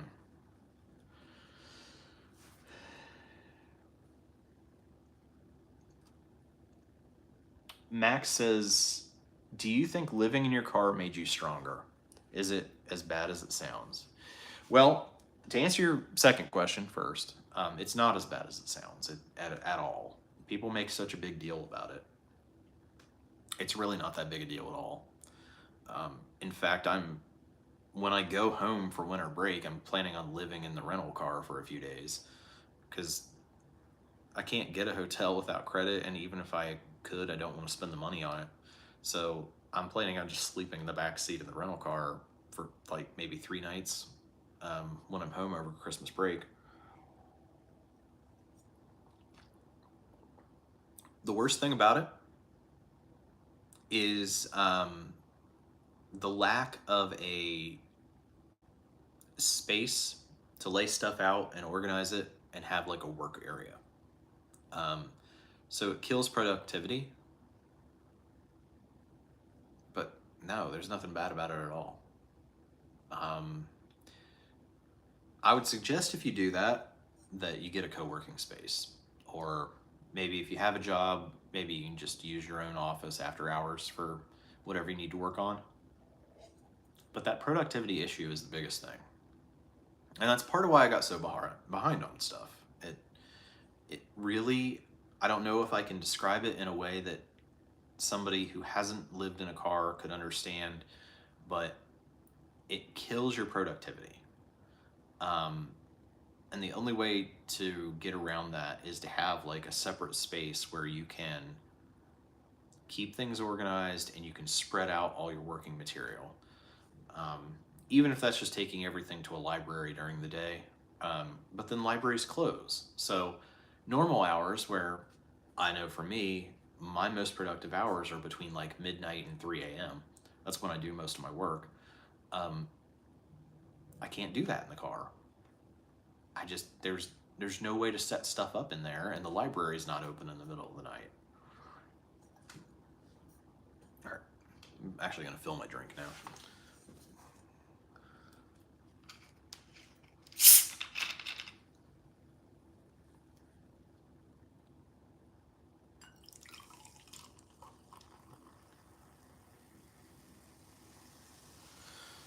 All right.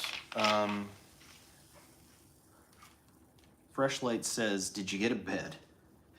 I did not get a bed. And I'll tell you what's going on with that. So there's a few steps that have to happen for the bed to happen. I'm still sleeping on the floor. The first step that had to happen is this room had to get cleaned. And it's not completely cleaned, but it's cleaned enough that I could set up a bed in here. There's still some cleaning work to do. The second step, because I'm doing this to save money, is that I have to fix the slats. I brought my old bed that I had since college, fell apart, but the slats were still fine, except that somehow a lot of the boards came unstapled from the ribbon that's supposed to hold them together. So I have it straightened out here on the floor, upside down, with the ribbon exposed. And I need to run to Lowe's and buy a staple gun. It's about $10. I had to wait till I got paid to do that. So I'm gonna fix the slats so I can reuse them, because the slats are like $60 at IKEA. So I'm just gonna reuse these. I'm gonna buy that cheap bed that's like $59 at IKEA. And I'm not gonna have a mattress yet. What the plan was to buy the bed, put the bed together, and then the next month after that, when the next batch of money comes in, then I could buy the mattress.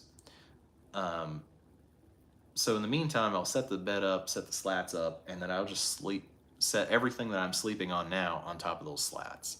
So that'll give me a little more cushion than I have now, and I'll at least technically be off the floor.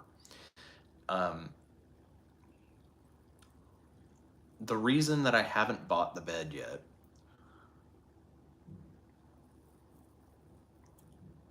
if I hear something tomorrow, I might be able to buy the bed tomorrow, because IKEA is in Fishers, which is where my task is tomorrow. So if I hear back from this person and I do the task and I go to Indianapolis tomorrow, I could go pick up the bed.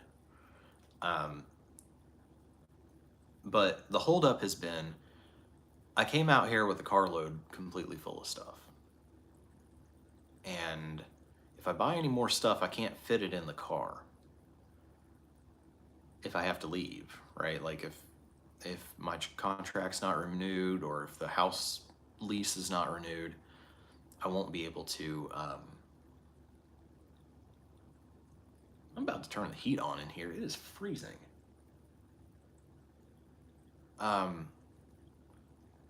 But anyway, basically the holdup is the landlord has not signed our lease yet. There was supposed to be a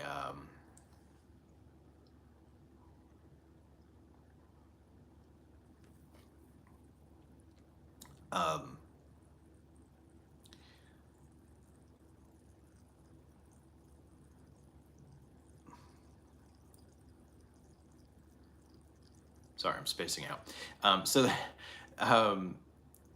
There was supposed to be a meeting like Thursday, and I haven't heard back from it. I wasn't in the meeting. He was supposed to let us know Thursday about the lease, and I don't know yet. So if I hear something on Monday and it's like, yeah, for sure, like we've got the house for next year, I'll probably go ahead and do it. I'm comfortable enough that they're going to renew my lease. I just didn't want to set up this whole space and get a bunch of stuff moved in here and then have to move. Yeah. So that's basically what that was.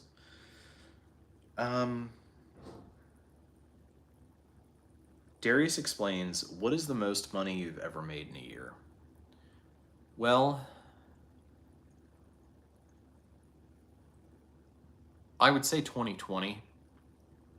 I started out the year making $16 an hour, and then I got a promotion and I made $17 an hour. And then I got laid off very shortly after. But I got another job like within a couple weeks, where I made 17 an hour, but I hated it. And then after being there like a month or so, I found another job. And that was the one where I was working for the Defense Department, through Battelle. That one, I made a ton of money because I worked so many hours. It started off paying $20 an hour, I think, but then they bumped it up to $23.68. We also had a per diem, which changed depending on what your location was, but at minimum it was $55 a day. Plus, they gave us a rental car. Plus, they put us up in like usually a Residence Inn, so we had our own free space. Plus, we worked 84 hours a week, so it was 40 hours at $23.68, and then whatever 1.5 times that wage is for overtime for 44 hours a week. So that plus the per diem, it ends up being $232,000 a year if you worked like straight through the entire year. I think of my portion, because I didn't start till May, and then I stopped working in early October. I think I ended up making like 70 or 75,000 from that. And then I ended up making a good bit more off of it because when I got furloughed, so like a ton of people got laid off. I never got laid off. I just went home from a deployment and then never heard from them again. They just never redeployed me. So I was technically furloughed, and I filed for unemployment, but because my income had been so high working there, I qualified for the highest possible monthly payout for unemployment. So for the rest of the year, even though I wasn't making the 10,000 a month or whatever I was making, I made pretty good money. I think it was $900 a week on unemployment, because that was with the additional $300 a week COVID extra thing. So yeah, that was a lot of work, way too much. Nobody should work 84 hours a week. And yet here I am, I work 100 hours a week now. I really do. It's a part-time job where I work 100 hours a week. And the way that works out is I technically am not supposed to work more than 20 hours a week because it is supposed to be a part-time job. But I'm on call and I'm required to be in the house from 10 p.m. to 8 a.m. every day. So that's 7 days a week. So that's 10 hours times 7. That's 70 hours. Well, it counts as work time because I am required to be on site. So actually just for that requirement, I work 70 hours a week. Now, usually I'm doing things other than work stuff while I'm here. So it's kind of how you look at it, whether I really work 70 hours or more. But then anything that I do outside those hours, the daytime, because I have meetings and I have stuff I do during the day and Zoom calls and stuff with the university and with the fraternity, all of that stuff is additional hours. So yeah, that's why I say I work 100 hours a week, because I do, especially if you include me still occasionally doing DoorDash or Instacart, and doing furniture assembly.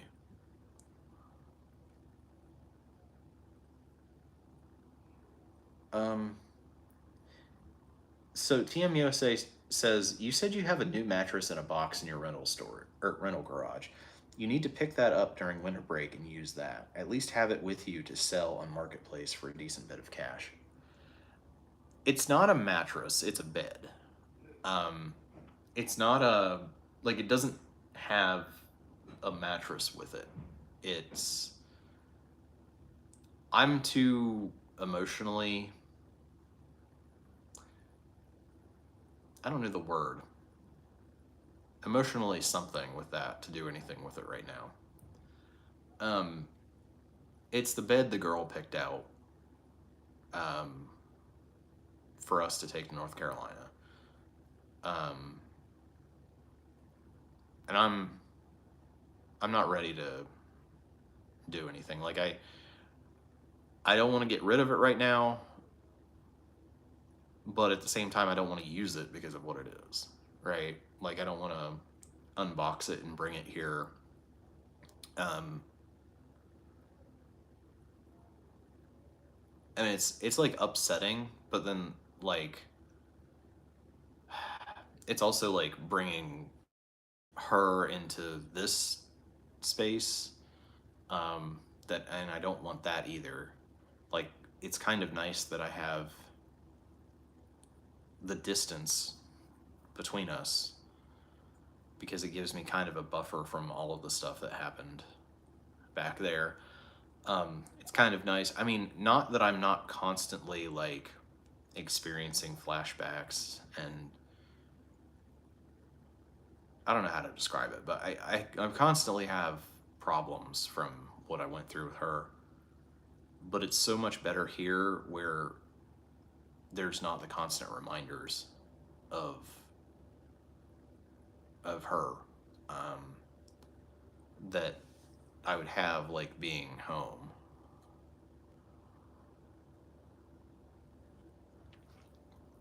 Because even if it's not like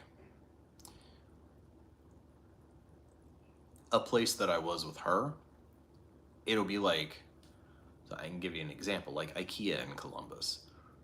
Every time I go there, I'll walk to a certain part of the store and I'm like, this is where I was standing when she sent me that message, which was a certain fucked up message that, you know, is memorable because of how it was. And yeah, I'm not like in a place where I can do anything with that either way. It just needs to stay in storage for now. It's a black brown IKEA mound bed in full, I think. I think that's the size. But it's just, it doesn't have the metal bar because I'm going to reuse the old metal bar from my old bed.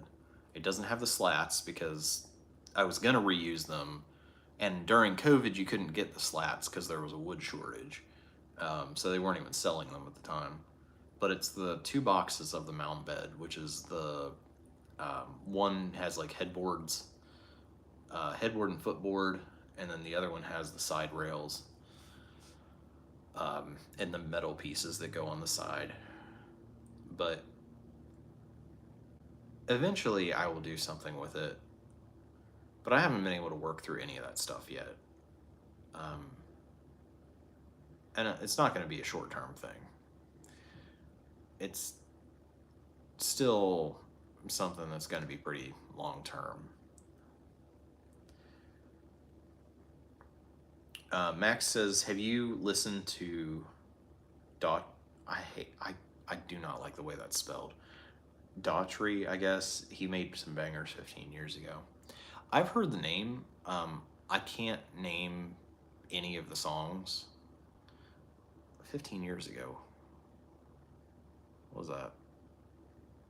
24 minus 15. Wait, 2009? 2010? Oh my god, I can't do math.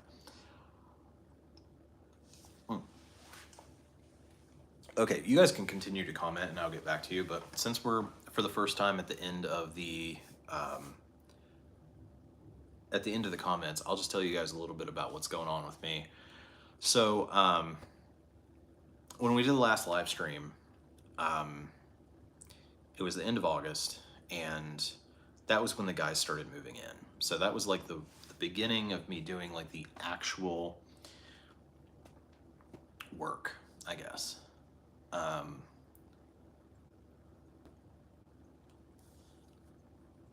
um, like that was, yeah, it was the beginning of me doing the actual work. And there were a lot of problems here. We've had some issues with the landlord. We don't have keys to the house still. Um, we There were beds missing. I don't know what the hell even happened with those, but I had to order the guys beds, and that was a whole ordeal. They finally just got them last week. So there was that, and I was dealing with parents for that. We've had issues with the food service because they just like didn't have utensils and stuff. They all disappeared somehow last year. And there were a bunch of other issues like that were like primarily just for move-in, which were these huge things that took up all of my time at the beginning. And then we finally get to the first week of school, and I have this meeting with OSFL, which is the Office of Sorority and Fraternity Life. And suddenly they're like, oh yeah, by the way, next week you're having a fire inspection. So I have to get the house ready for this fire inspection. And come to find out, nobody's done any of the stuff for it since 2019.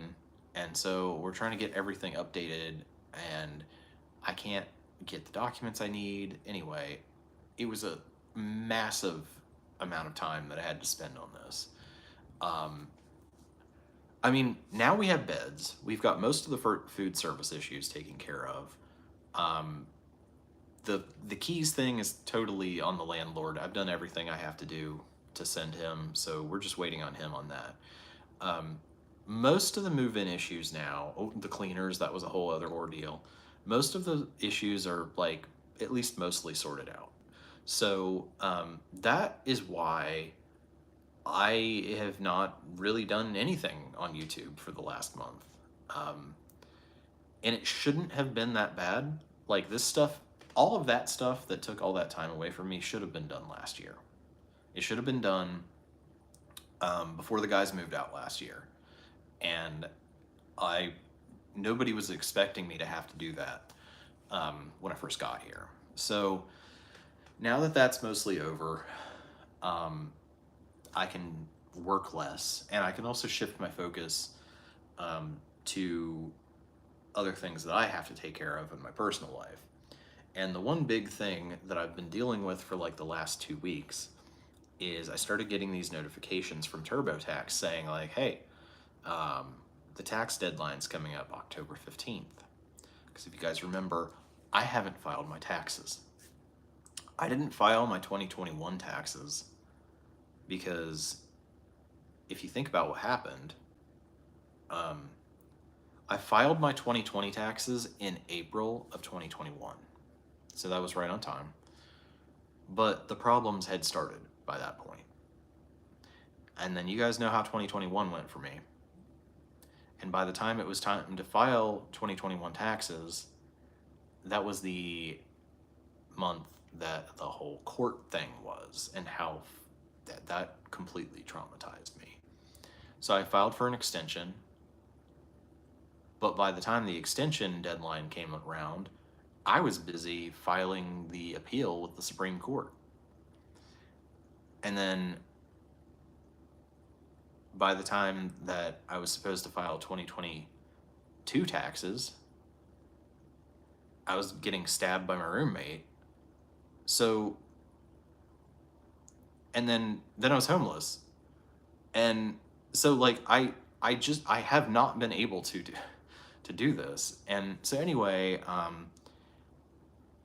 I knew this was going to be a project I wanted to do when I got housed, and to the best of my ability, I brought all my tax papers out here that I could find from the storage unit. It looks like I found all my 2020 taxes, which I've already filed, and I'm wondering if I forgot to put some of this stuff in there. I don't know, I'm not going to amend it. I also found almost all of my 2021 tax papers, almost all of them. There's a few things to still round up, but that will be a project soon. I'm hoping to get it done by the end of the year. But I'm not going to jump back and do that yet. Also, where are my 2022 tax papers? I don't know. I can't find them. Like, I straight up cannot find any of my tax papers from 2022. They were all in a big envelope. And when I was living in Athens, they were in that room. I'm going to go look in the storage units again when I go back for Christmas break, but I can't find them anywhere. So for now, 2022 is going to be the last one that gets done because I've somehow got to find the paperwork for it. So basically, what I've been working on, and it's been extremely time intensive, is ever since this stuff cleared up a week or two ago with doing all the move-in stuff for the fraternity, I have been working on doing my 2023 taxes because they were due in April. I filed for an extension, and so they're technically on time if I get them, even though it's the extension and not when they were supposed to be filed. If I get it in by October 15th, it'll still be on time. That's the goal. So I've been spending all of my time on that. I have probably, I want to say I have 90% of the federal return done. I haven't visited the state return yet. I've got a few deductions still to put in, and there's some 1098 and like stuff I have to round up, but like mostly it's done. I ended up, as it is right now, I ended up with like $200 profit for the year. Although it's probably going to be less than that because I got to add a few other deductions in. So I'm basically at a net operating loss for income, and I only have to pay the self-employment taxes.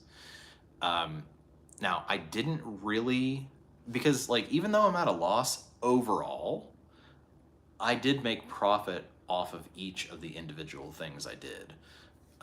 So I do still owe self-employment taxes. And I don't know how much it's going to end up being. I'm going to guess a little under $2,000. So I'm just going to have to set up a payment plan. And I do have a tax penalty for being late, but it's only like $100.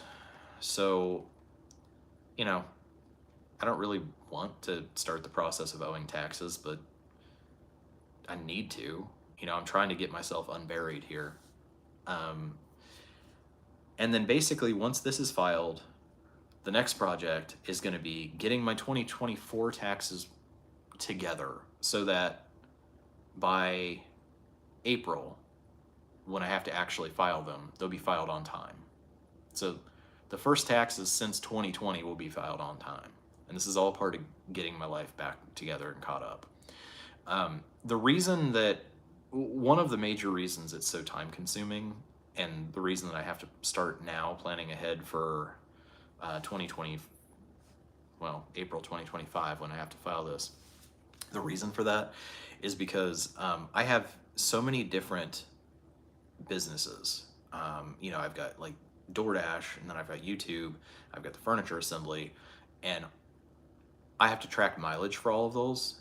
And it's not that I haven't tracked mileage, it's just that the way that they're organized is not conducive to actually doing the taxes. What it is I have a system where I'll create a note on the phone and I'll say mileage for this date this year, and then it'll be like this number of miles DoorDash, this number of miles TaskRabbit. Well, that's fine. I mean, that's good because I kept track of it, but it's not an easy way to count it all up. So that's what I'm doing is I'm taking, you know, 300 and some per year of these notes and then putting them into a spreadsheet where I can actually count like how many miles I drove. Because I need to know that for the mileage deduction. So that's what's really time consuming. So basically by the end of this year, I should have 2023 done and on a payment plan to actually pay it off. 2024 will be ready to go, and it lets me get an approximate idea of how much I'm going to owe in self-employment taxes so that I can not owe any of that next year. Like if I need to put like $500 into advertising so that I have barely a net profit, I will do that, because you're only taxed on the net profit for self-employment tax for FICA. And basically I'm just going to try to spend any profit that I have, but spend it on not something stupid, but like something that will be helpful. So that's the goal. And then after that's done, sometime next spring, next summer, I will go back and do 2021 taxes, and hopefully by that time I will find 2022's taxes. So massive projects. But it's all like, if you guys aren't hearing from me, it's because I'm behind the scenes doing the dirty work to get myself caught up and to get my life together. It's just so far behind. There's so much to do. Okay. Darius, I'm gonna get back to your comment.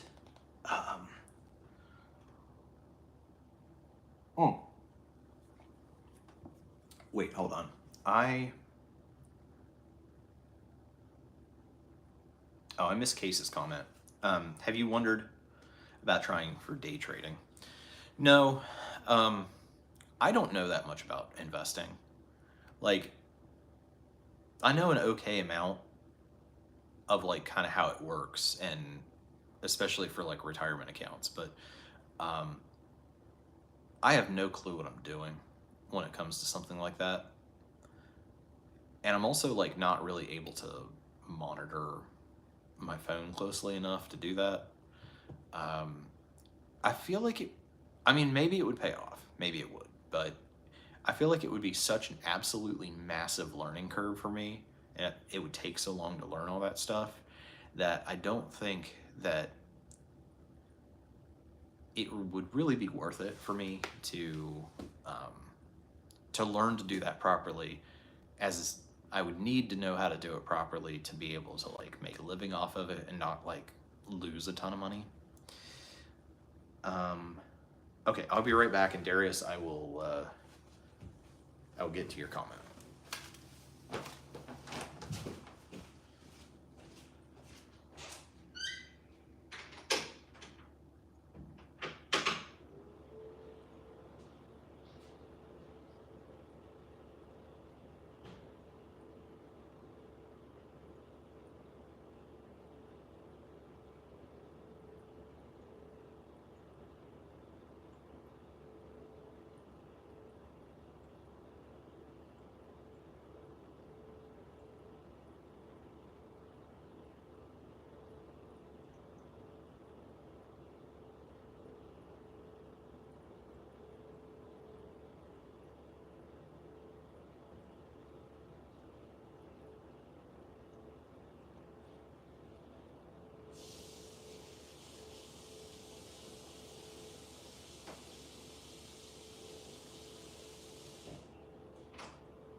I'm gonna have to get my hair cut soon.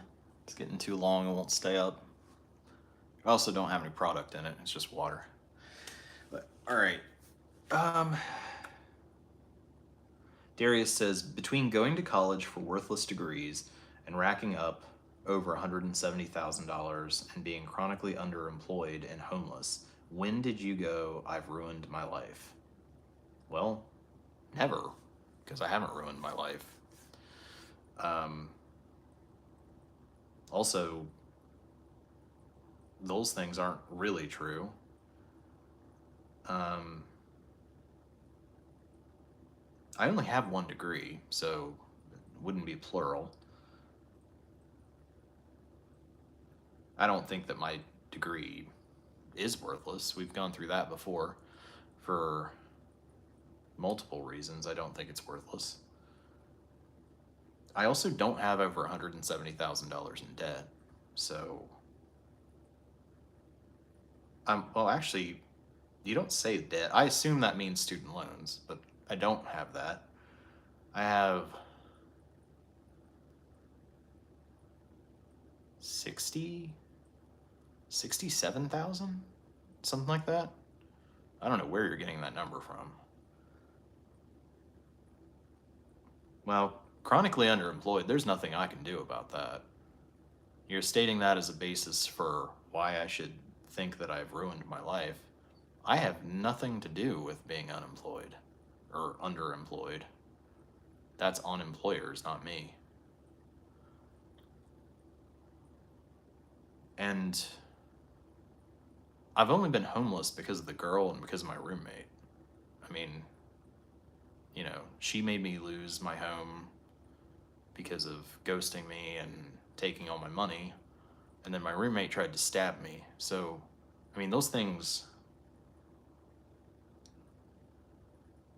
You asked me at what point did I realize I ruined my life? I didn't ruin my life. I've made good choices and things still didn't work out for me. But the things that ruined my life are decisions that other people made that were done to me or forced on me. And I know it sounds like you don't want to believe that, but there's a very clear distinction between the consequences of an action that you take and the consequences of an action someone else takes. And how you can sort that out is who took that action. Did I take that action? No.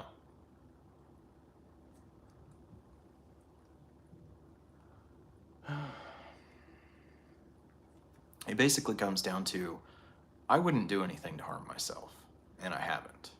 But I can't prevent other people from harming me. That has happened. So, I mean, I've done my part. Other people have fucked that up. But I can't blame myself for that. And I don't think my life is ruined. I mean, I do say that about the girl. I do say she ruined my life. And as close to being ruined as it possibly can be, well, yeah. You know, she made me basically start over at age 38 or 39. But I didn't do that. I handled that situation the best and way I could and as diplomatically as I could. There's no excuse for the actions that she took.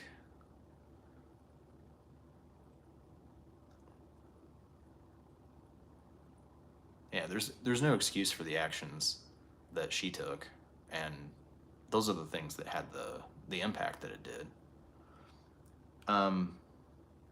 Case, I'm gonna get back to your comments because AJ's comment relates to what I was just talking about. I'm gonna address it first. So AJ says, I agree with what you said, but I do think that some of the choices you made have negatively impacted your life. Staying with your ex for years was very detrimental to you. It was, and I agree with that, but I disagree that it was my choice to do that. And that's because I didn't know. I didn't have the information that I needed to make a determination, like in that case, to say like, oh, she's really actually a terrible person, or like, I should leave her. Because the whole thing was she was making me believe that she was something that she was not.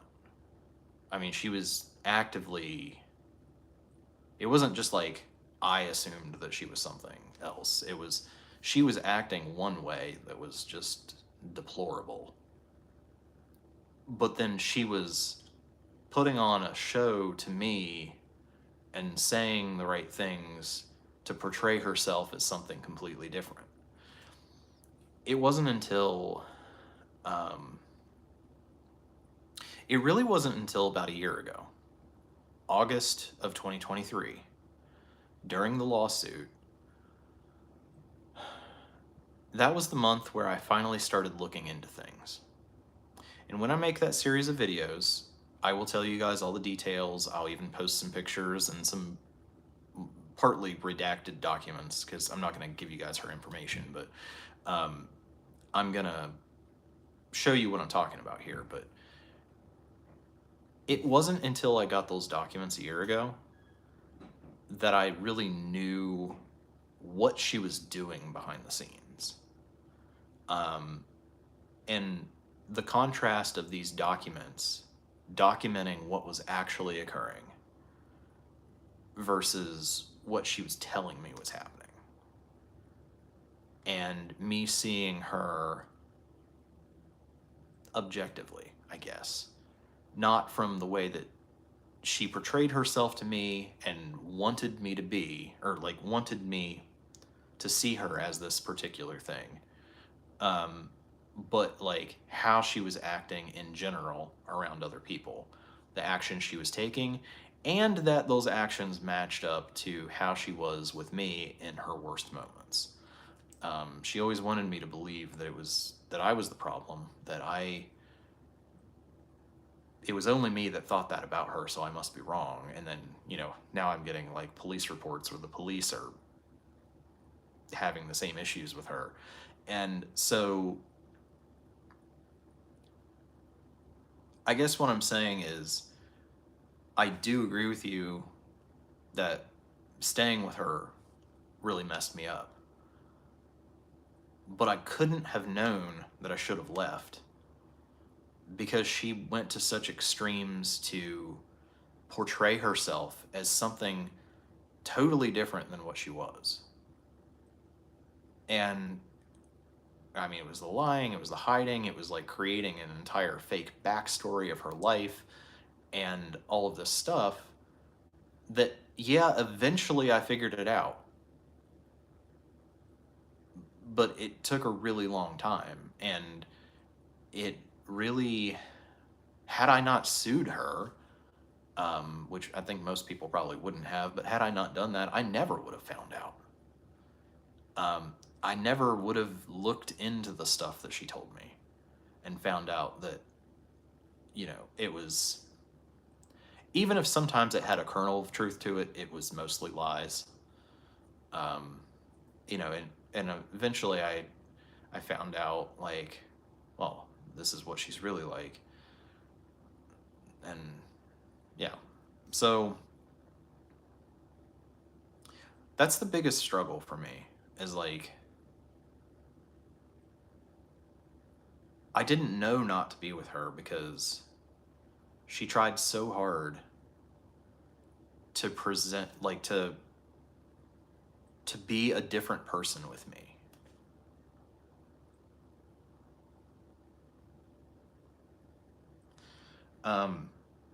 Okay, so AJ, I'm gonna get back to your comment, but I skipped Case, so I'm gonna answer their comment and then I'll get back to yours. Case says, "What's your credit score now? Who would you consider to be the best looking women?" Oh man. Okay, so my credit score, that's the easy one to answer. Okay, so my credit score, when all this started when all this started back in like 2021 with the girl, my credit score was about 705, which sucks because it used to be 700 was viewed as like basically the perfect credit score. And then by the time I worked my way up to having a 700, everybody's like, nah, 700 is not very good. It's like 8 or 850. I'm like, the hell? I've never even heard of an 800 credit score. So, yeah, I think it got to 705. And then it absolutely plummeted with all the financial problems I had. It got down to, I think it was like 450, maybe lower. I've worked it back up now.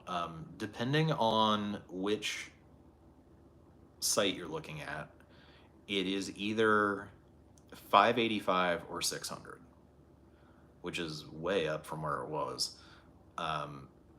It's still not good, but like I told you, I'm actively working on getting it back.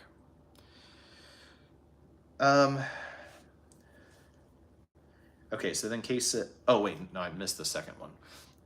Case's second comment was, who would you consider to be the best looking woman?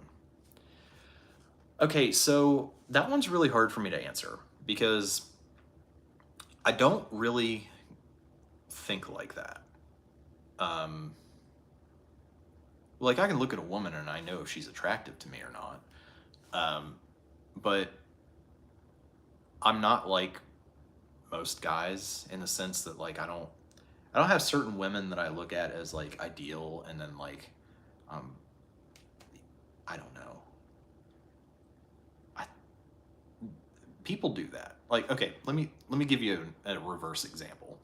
Okay, with my ex, Ryan Reynolds and John Krasinski. Those were two guys that she found very attractive and like kind of like idolized in a way of like what a perfect guy would look like. Um,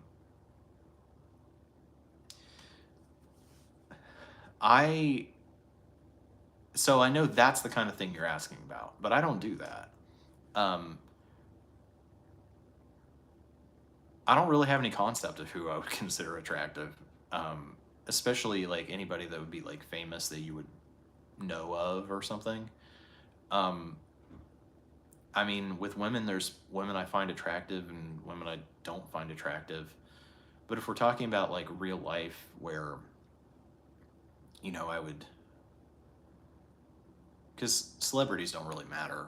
Not that I don't have any in mind anyway, but even if I did, they don't really matter. But like just an everyday woman that I would meet, I guess it's just on a case by case basis. Um,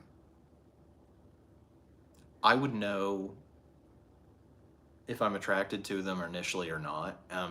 And also, there are things that can make an attractive person a little less attractive. Once I get to know them a little bit better, and there's things that can make a person who's not as attractive a little more attractive. Um,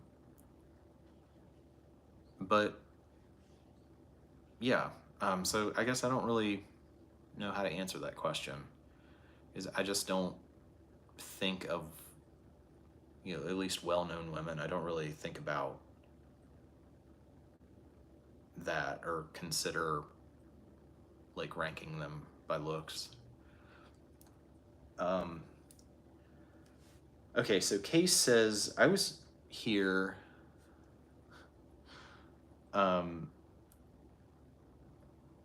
Case says I was here when you introduced your ex into your topic. I remember I told you it was a bad choice back then. Love is blind. Every third party can see it except the two involved. Yeah, I mean, I remember, especially in 2021, a lot of people were being really negative in the stream about her. And I don't remember if it was you specifically or who it was, but I was having a lot of struggles with her at the time. She was sometimes being great, sometimes being awful. It was always a back and forth with that. But I was always going through some problem with her. 2021, the year I think you're talking about, where I started talking about her on the streams, the most, anyhow, we had the highest highs we ever had that year and also the lowest lows. And we had more problems that year, though, than we'd ever had before. And I was so happy to have her in my life, especially after being apart for years, like we were when she refers to it as the separation. But when I would tell you guys what was going on, I obviously was not telling you everything. Because I'm even saying now that I'm going to make this series of videos where I'm telling like the whole story, it's still not the whole story because I'm not putting the worst bits out there. And I've explained why. But I certainly was not saying much at all bad about her, or really anything bad about her during 2021. But you guys somehow were figuring it out. Like, I don't know, because like I was not even saying anything negative. But then like you guys were picking up, and you were right about a lot of it. Like, I remember in particular, one person was like, oh, like, it sounds like her mom got involved and, like, separated you two or something. And I'm just like, how would you know that? I didn't even mention her mom. Like, but, like, it was right. And so people were picking up on things somehow without me even saying anything about it.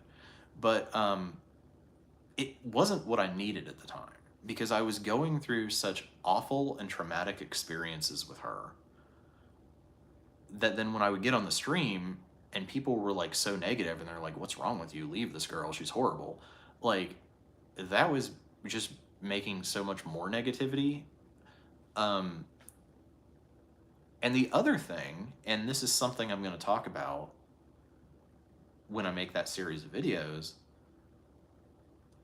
a lot of those streams, I mean, they're still on the channel. They're just private.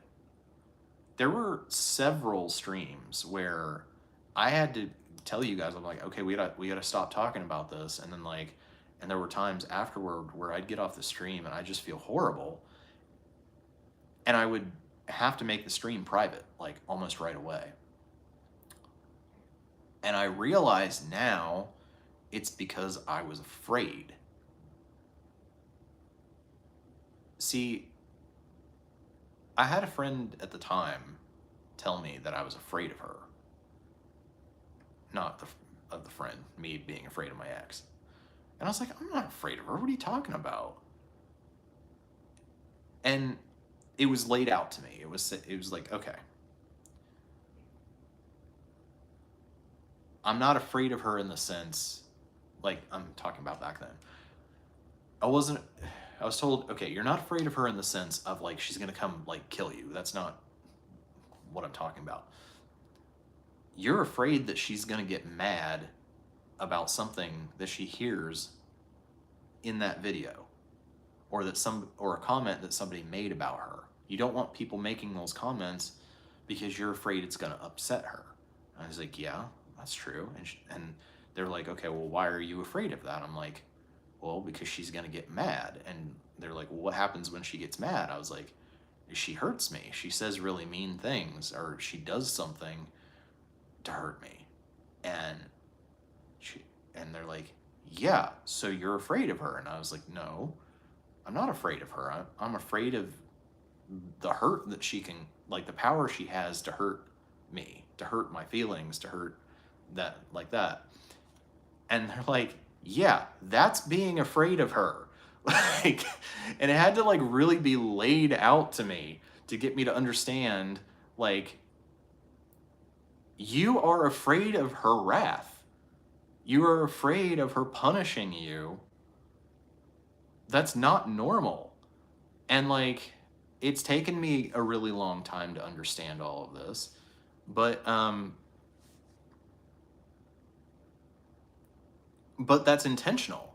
So like for the person blaming me saying like, oh, well, this is all your fault. You ruined your life. It's like,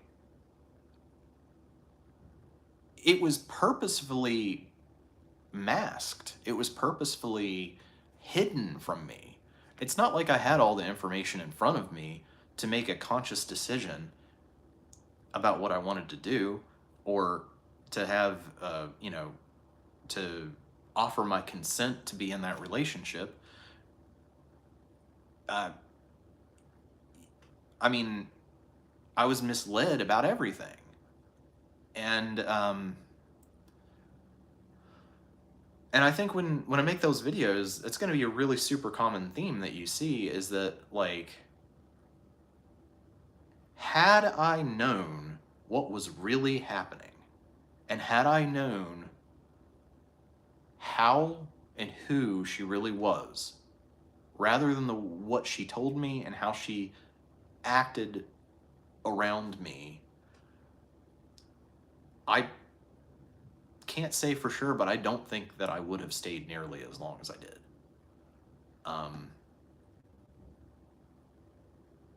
I think, I don't know if you guys know this, but I broke up with her back in 2013. We'd only been together for about 9 months, and it was because she was doing something super sketchy. Um, and I called her out on it, and I broke up with her. And then all hell broke loose. But yeah, I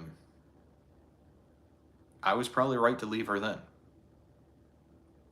I mean, it hurt a lot at the time, but I would have been a lot less messed up had I left in 2013 rather than 2024. I'm considering when I dropped the lawsuit is when I left her. Um, so yeah, uh, I'm getting behind on comments, so let me get back to it. But I will talk about that more.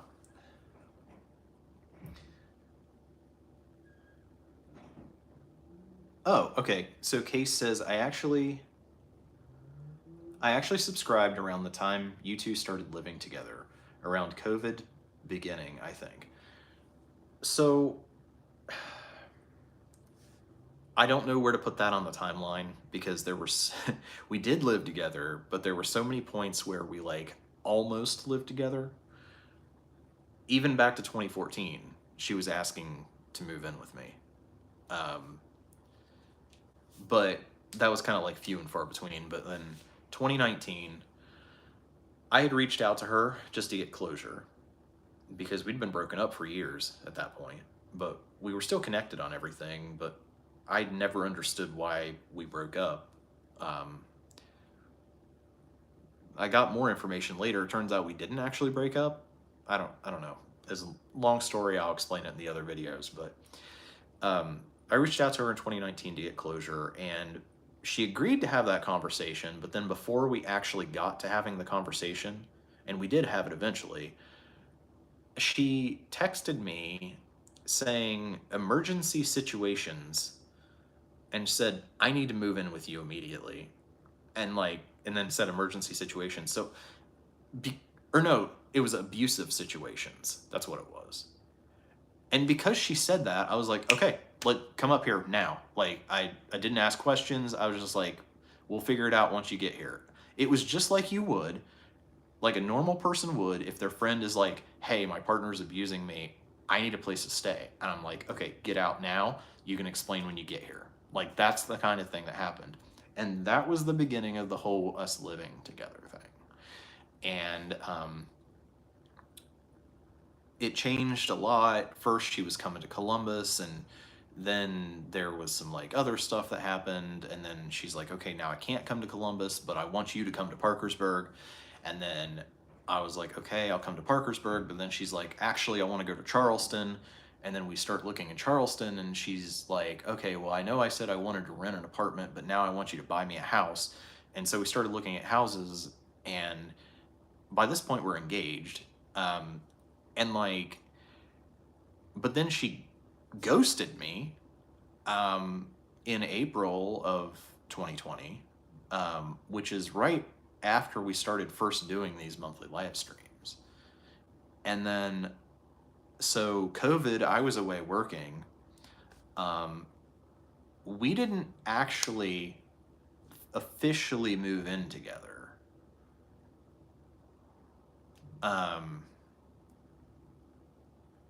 We did not officially move in together until August 2021. And we were supposed to move to North Carolina August 1st. Long story about that. That'll be an entire video episode just on why that didn't happen. But I ended up moving into her apartment later that month. And we were living together for a few days up until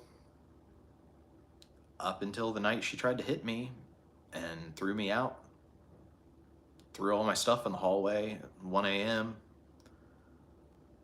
And that was like a day and a half before she texted me telling me that she was being held hostage. So, what the actual fuck? I don't know. I will give you guys more info when I make the entire video series, but I don't think it's going to make any more sense than what I just said, because it doesn't. Okay, so let me get caught up on comments here.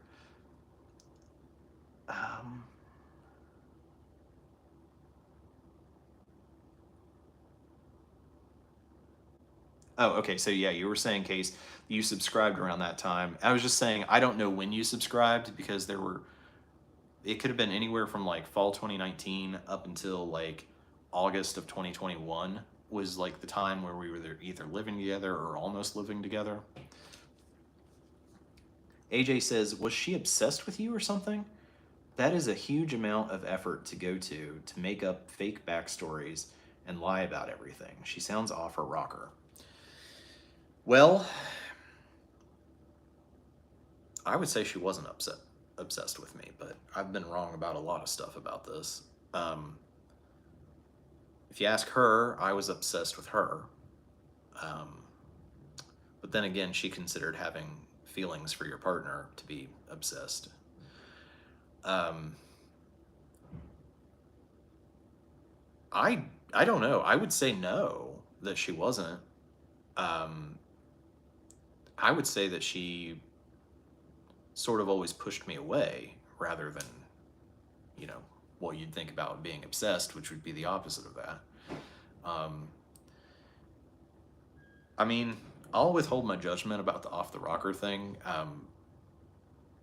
I'll tell you that last year she was essentially telling me that she was nuts.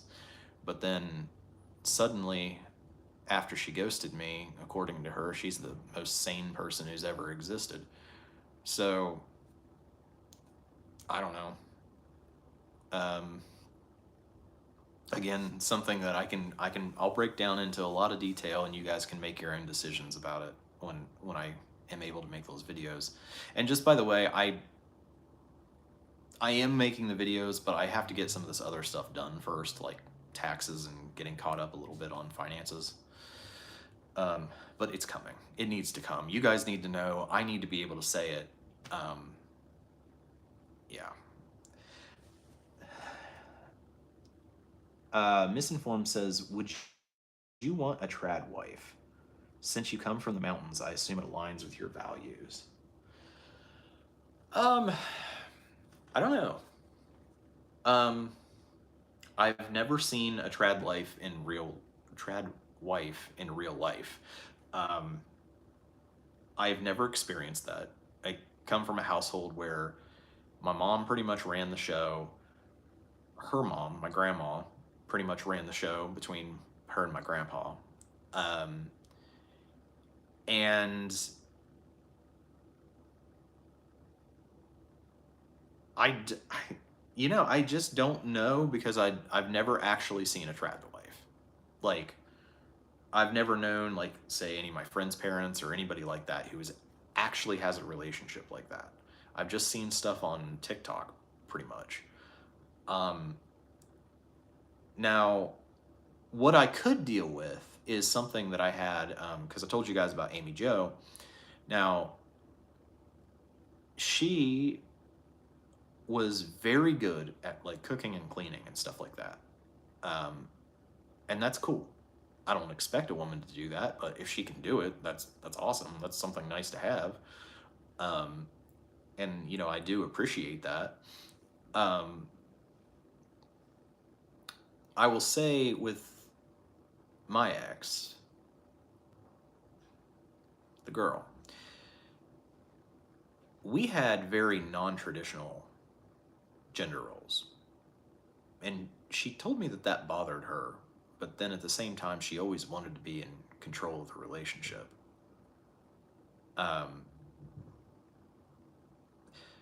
So one, it's just something I figured out over the years. I figured out she felt more comfortable having control, and I don't have any desire to have any control. She can make decisions in the relationship if she wants to. So I just let her do that. But then later she told me it bothered her. But anyway, I mean, she and I had not the normal balance, I guess, in a relationship. But there were moments where she went total trad wife on me. There was one moment in particular when she was pushing us adopting a dog and buying a house together, that she was going to say that while she was on house arrest, which that's a whole thing, which I don't know if you guys knew about that, but while she was on house arrest, she was just going to, and I was out working away out of state, she was going to set up the house and do all the housekeeping. Or I think she said set up housekeeping. I think that's the phrase she used. But basically, she was going to clean, decorate the house, get it all ready so I'd have a nice place to come back to when I came back from work. And I honestly felt really cared about when she said that. Now, that didn't last, obviously, but there were moments where she, as non-traditional as she is, she would have moments where she would act like, she did want something like that.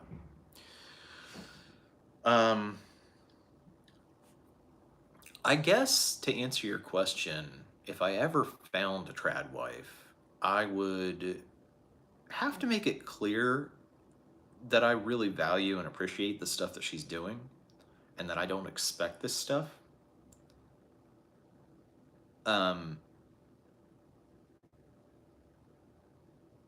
Basically saying like, hey, like if this is the role you want to have in the relationship, that's awesome.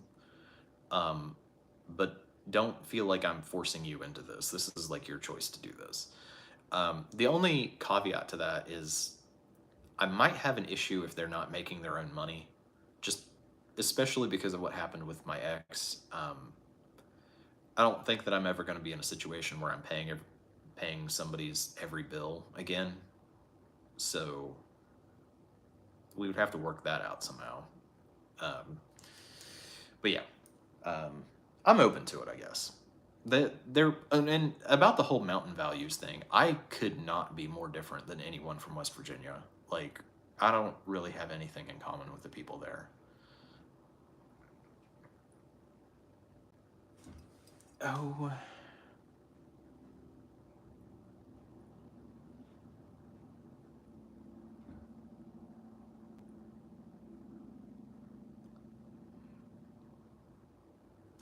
AJ says that's a very mature answer about attractiveness. Yeah, I don't know. I guess I just think differently about stuff. To be completely honest with you, the reason I went for my ex is when I was in college, I dated a lot of really, really attractive girls, like very traditionally like girly, and I was in a fraternity, so like sorority girl types, and I kind of got tired of it because they were super high maintenance, and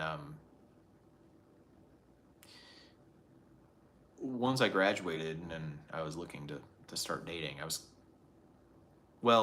guess I had just been talking to this girl who was Miss West Virginia USA. That was the girl I talked to right before the girl. But that didn't go anywhere. My former coworker tried to set us up and we just talked for a while.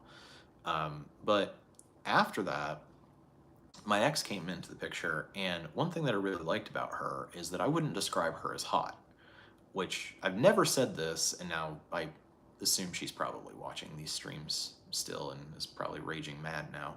But I never thought of her as like hot. She was attractive, of course, but like I was kind of looking for a girl who was cute but not hot, because I thought, well, they're still attractive, but they're just like a lot lower maintenance, if that makes sense, and a lot less drama.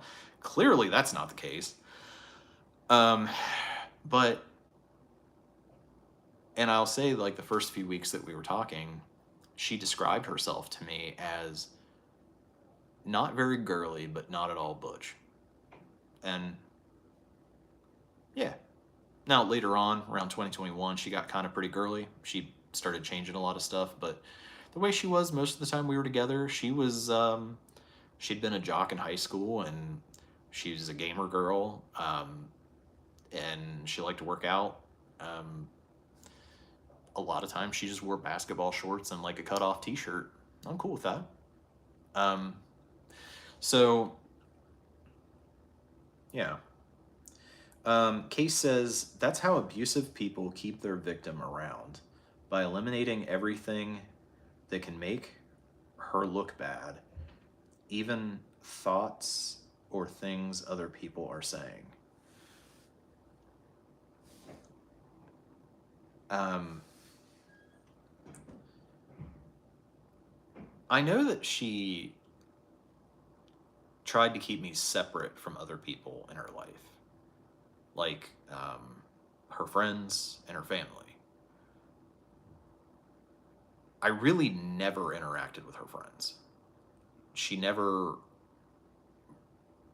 let us like cross. She actually said one time that the reason that she didn't let us interact is because we had to be in different realms. I don't know what the fuck that means. But so but then like even her family, like you know, it was rare that we interacted. Um I would later find out it was because she was telling her mom a completely different story than she was telling me. And I guess she just didn't want that to be found out. It eventually was. But yeah, you said that's how abusive people keep their victim around, by eliminating everything that can make her look bad, even thoughts or things about people are saying. Um, she was hiding a lot. Um, and the stuff that she wasn't hiding, she was just actively lying to me about. Um, all in the sort of direction of keeping me around. And she did say, you know, a couple times she didn't want me to think negatively of her. Um, and looking back on it, I'm kind of like, well, could you not done negative things then? I mean, it seems to, it's almost like she just doesn't take the last logical step there. It's like, okay, I understand you don't want me to think negatively of you, but, you know, maybe don't do the negative things then, because that's what's going to happen if you do something negative. But she just only cared about how I saw her, not about whether she actually did something bad. It was like, if she did, she still wanted me to see her as good. I don't know. This is what I was dealing with. And then Case says, she said abusive situation and moved in with you. Then she said abusive situation on you and moved out. Looks like a pattern. Yeah, so she never did tell me what the abusive situation was. I think it was her mom, which of course now she adamantly denies that her mom has ever been abusive, even though I have all the text messages and Facebook messages and everything else. Which, by the way, she has deleted all of them, and she genuinely acts like because she deleted them that they never existed.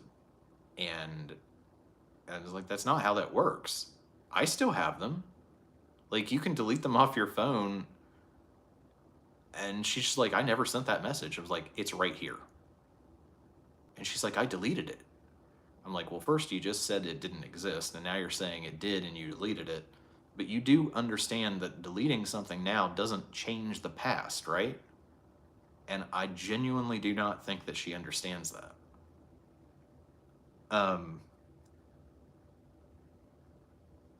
But you're right with the pattern. You're going to see a lot of patterns. There's a lot of them. Because remember, my degree is in clinical psych. I study human behavior. We see patterns of behavior. And it did take a long time. But even though she did an excellent job of keeping up this fake person to me, I did see patterns over time that kept repeating, and that it contradicted the stuff she was saying. Um, I will tell you this. This hopefully is not a spoiler, but this whole thing, a lot of the stuff that she's blamed me for, a lot of the stuff that she went to the court and said I did, she made the same accusations about somebody else just a year before that. She came to me and made these accusations about somebody else. And I will say that the person that she started dating after me, she had her arrested and charged with domestic violence and made the same accusations against her. Now, she did later rescind it and drop the charges, but doesn't change the fact that the accusations were made before me, and then they were made to me, and then they were made after me, and it's the same damn story.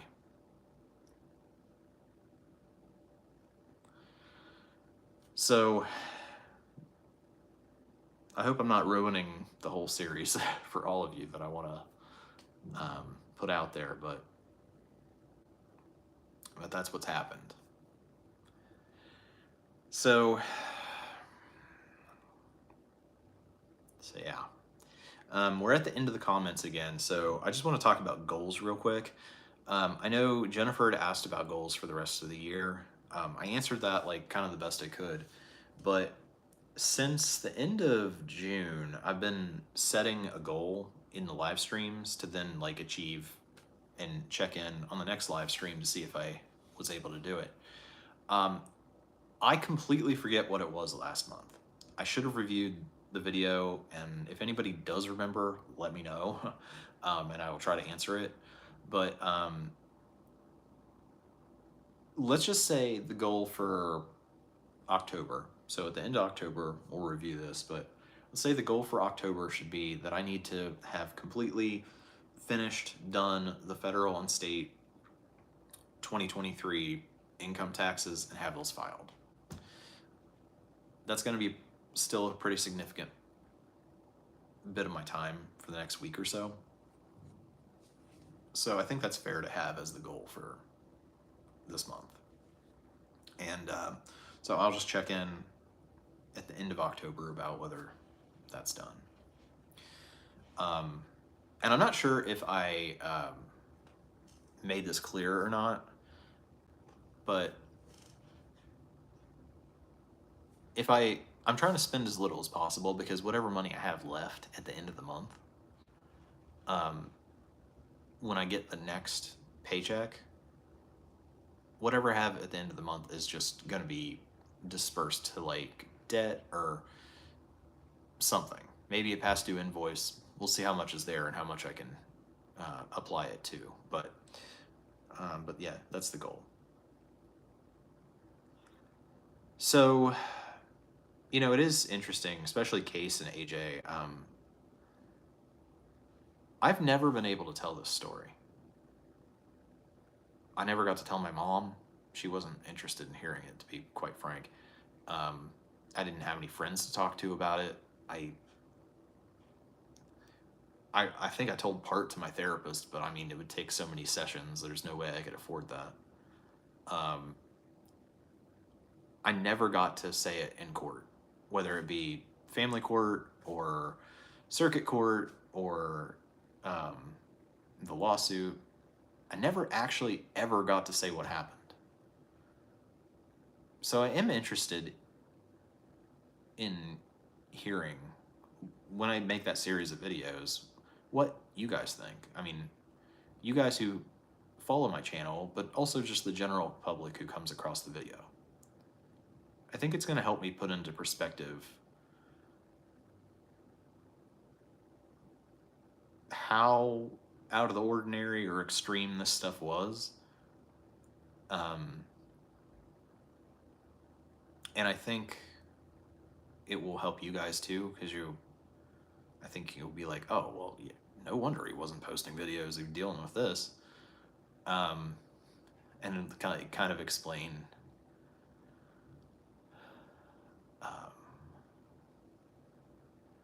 I might do that case. I know we talked last month. I don't want to make this like a men's rights channel, and I don't want to make it all about court and stuff. But if the video, like if the series of videos, does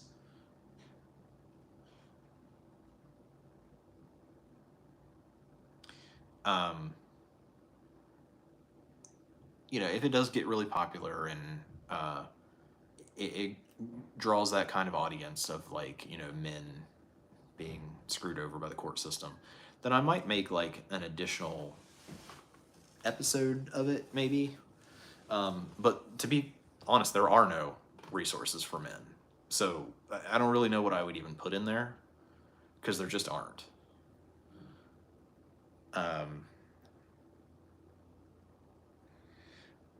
Ola Senor, have you thought about making regular video uploads again? Yeah, so that is coming. Here's what's going on. I used to do regular uploads. Well, okay, so I started this channel in 2014. In 2017, I started doing the regular uploads, and I did that all the way until 2021. The reason that I stopped doing it is because I got taken to court by the girl, and that took all of my time and attention. And that ended finally with a lawsuit this year. I dropped it this year in January. And really the whole original intent of me making this series of videos about that is just to explain why after all of that I would voluntarily drop the lawsuit. But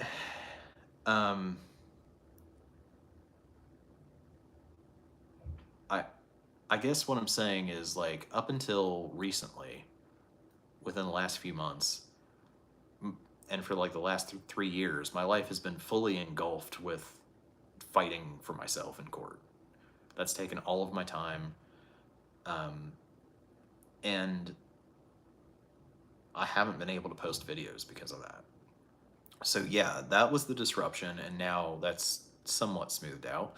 There are some still loose ends to tie up with the lawsuit, but nothing left that's on a timeline, so I can kind of do it when I find time now. But the other thing that's holding me up is within those 3 years, I got basically nothing done. I went from 47 unread emails to over 7,000 now that I've got to somehow catch up on. I have like 150 unread text messages on my phone of things that need gotten back to. Like, everything is so far backed up, and it's not that like some of that stuff is a priority and some of it isn't. It's like all of it's a priority, and all of it has to be done now or should have been done years ago. So I'm spread so thin with trying to get caught up.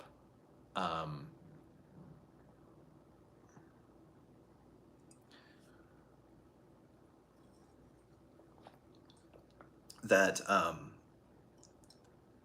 getting back to making videos is just one of those things. And it does get pushed back because some of this other stuff, like, you know, priority wise, like, do I want to get arrested by the IRS or do I want to make a video? Like, you know, there's some things like that where I have to have some of this other stuff take priority. But yeah, I mean, I want to grow the channel. I want to get back to posting regularly. And I hope that as I'm getting my life back together, you guys will see evidence of that, both just on camera and with the numbers that I put forward when I start being able to post videos again about finances. And you guys can kind of be along for the ride of the positivity of me getting everything back together again. Because I know when I have those moments where things aren't working out, people get really upset with me, like it's on purpose or something. But in the moments that things are going well, people are really super positive for me. And so, I mean, things are going to get better from here, especially financially. So at least there's some positivity coming along the way. I know that. Um, and hopefully with somebody not constantly causing problems in my life, I won't have as many downs um, as I have the last 12 years. And yeah, so I will be making videos, is my point in saying all that. Okay, so the room tour is not going to happen, at least not until the end of the school year. And I'll tell you why. I had originally planned on doing basically a whole house tour. So, like, my room and also, like, the whole house.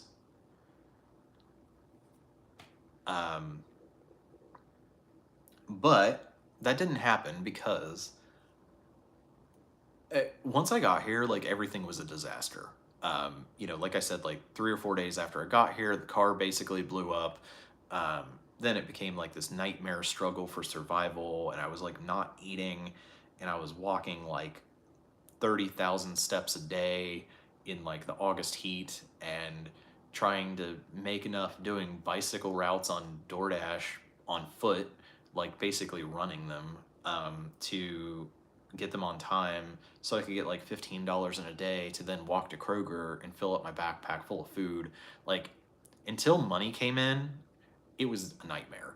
Um, so that's why that didn't happen. And now I have this hold up because I can't put any of the guys on camera.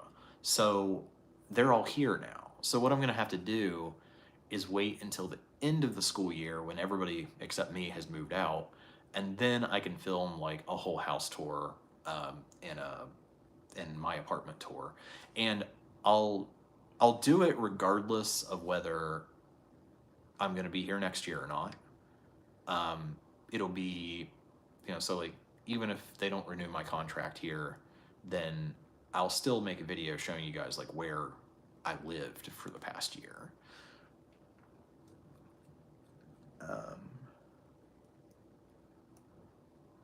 Fresh Light says, "What's the arrangement between you and furniture assembly contractor? Does he find leads himself, or you find an assign to them?" So he used to be a general contractor. I'm not totally sure why he's not doing that anymore. He and I used to work together when I worked for the Defense Department. We worked together in Philadelphia, and then he drove a lot of stuff back to Parkersburg, West Virginia, to me to drop off on his way back to Louisville, where he's from. So, he is. We just kind of have an informal arrangement. I mean, it's in writing, but it's not a contract. When I bring more people on, like people I don't know, I'll have like an actual contract and stuff. But because he knows me, like he's down. He's out of work right now, so any work I can send him, like he's happy with. Um, the way it is right now, sometimes I quote a flat fee and sometimes I quote an hourly rate, just depending on what the stuff is that needs built. Um, if it's hourly, I pay him 25 an hour, but I charge the client 40. So I take the difference of that. Um, he's happy with 25. If it's a flat rate, I can give him more of a proportion of it. So like, I always make sure that he at least gets that 25 an hour. And if it's a flat rate, it's easier for me to give him more. So I try to make it fair because I'm not trying to rip him off, but I'm also trying to get some passive income coming in for myself. So because he's an independent contractor, he's absolutely free to make his own leads and do whatever he wants to do. Even if he meets somebody through me sending him a referral and then they have more work for him to do later, he can take that client. I don't have any ownership over that. It's really just me providing sort of the system, the platform. I do have a website. I do have a custom domain now. I'm in the process of building an app, which that's a learning curve. Also, so was building a website, because the last website I built was Zanga in 1997. So HTML's changed a bit. And yeah, I've got to meet with a lawyer soon to get that contract drawn up. I'm not worried about him, but just like people in the future I'm onboarding. I now have a CRM. I now have a payroll processor. I've got his W-9. So I'm working on the onboarding side of it. The only thing I don't have right now is leads. It's totally dead. So I gotta wait on expanding the business more. Now, the other thing I'm gonna do is each month when I get paid that one monthly paycheck, each month I'm gonna make one purchase for the business. And last month that was the website, custom domain. This month I haven't done it yet, but it's gonna be my logo, because I actually do have my logo already designed. It's been designed for like a year, but I just have that low resolution image that you can get as the free sample. I'm actually gonna download the package. I think it's $80 or $90, and that'll be my purchase for this month. And keep in mind, this is all tax deductible. But I'm gonna get those high quality image files and then replace on social media and all the other places, replace it with the good quality. And then I'll be able to add that like into Square that I use for payroll processor and for billing and payment processing. And so that way there's a high quality image on the receipt that the customer gets, all of that stuff. So, and AJ, I can't share it with you yet. I will. So here's the thing. I know you guys are all supportive of me, but you know, there's maybe like 20 or 30 people that are active in this chat, and most of these videos get about 1,000 views a month.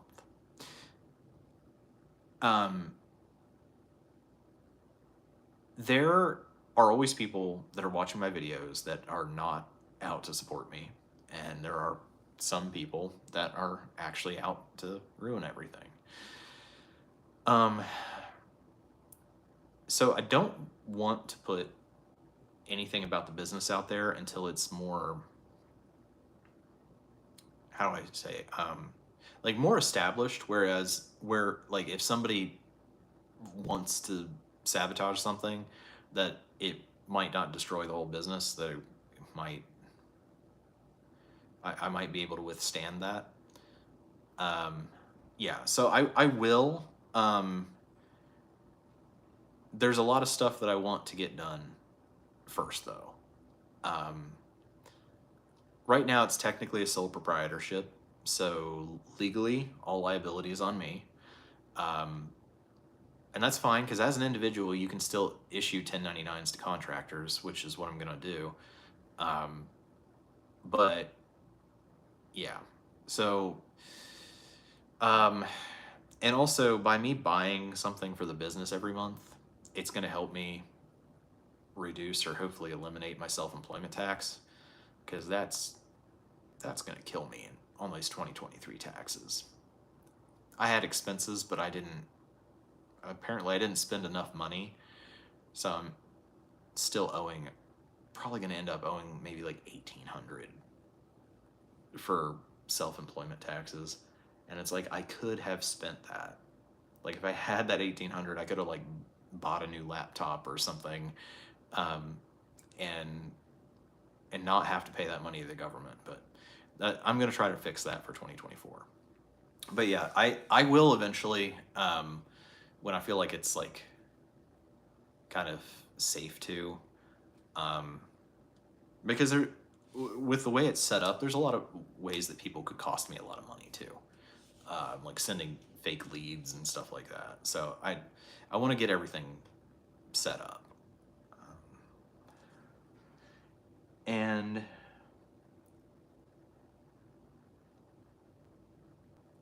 Ola Senor says, do you want to own a home one day?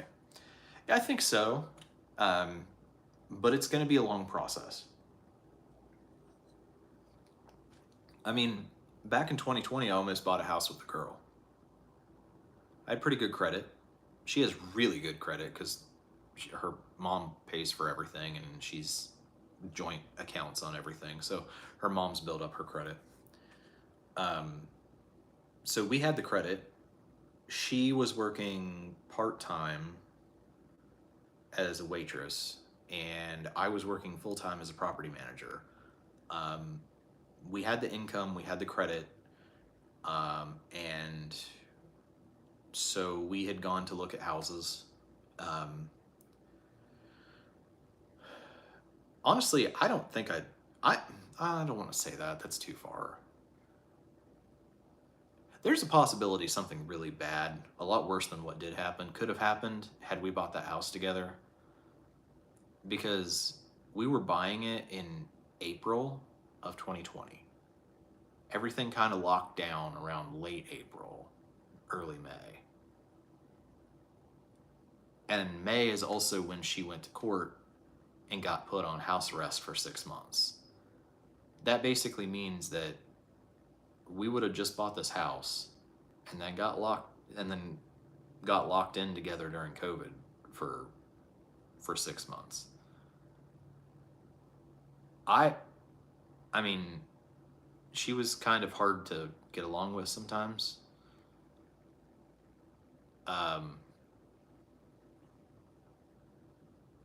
So I feel like there would have very least been a lot of fighting.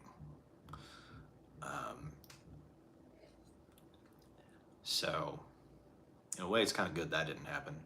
But yeah, so I did almost buy a house once. I do want to get a house eventually. But my next step after this situation, like, if I can continue doing this for a couple more years or even a few more years where I have housing and stuff covered, it gives me time to build the business and it gives me time to get caught up on all my finances and save money and all that stuff. Once things are at a point of being somewhat caught up and I have some savings, I would probably start looking at it, but I don't think I'm going to go directly to a house. I think I want to buy a piece of land and put like a camper there.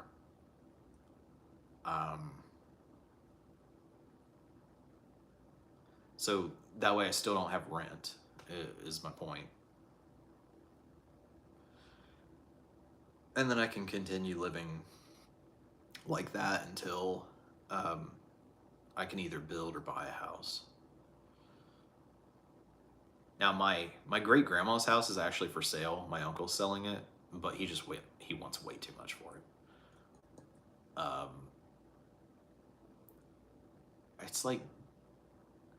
It's like 60 or 80,000, which doesn't sound like that much, but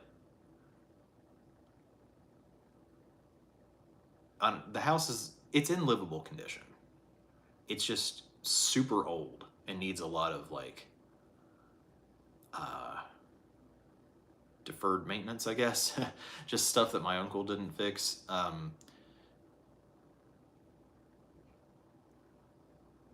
It was built.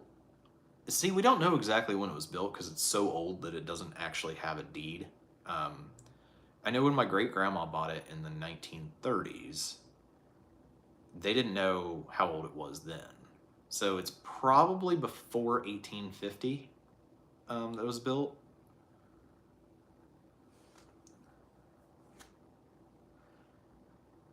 Oh yeah, AJ, this is also a house that's like on a main road and it's surrounded by several acres of land for that price.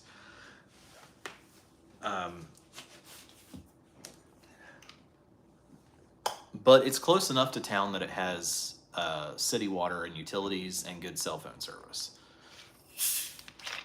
It's like I want to say like 20-minute drive into the city. Oh my God, hold on. I'm gonna spill this all over me.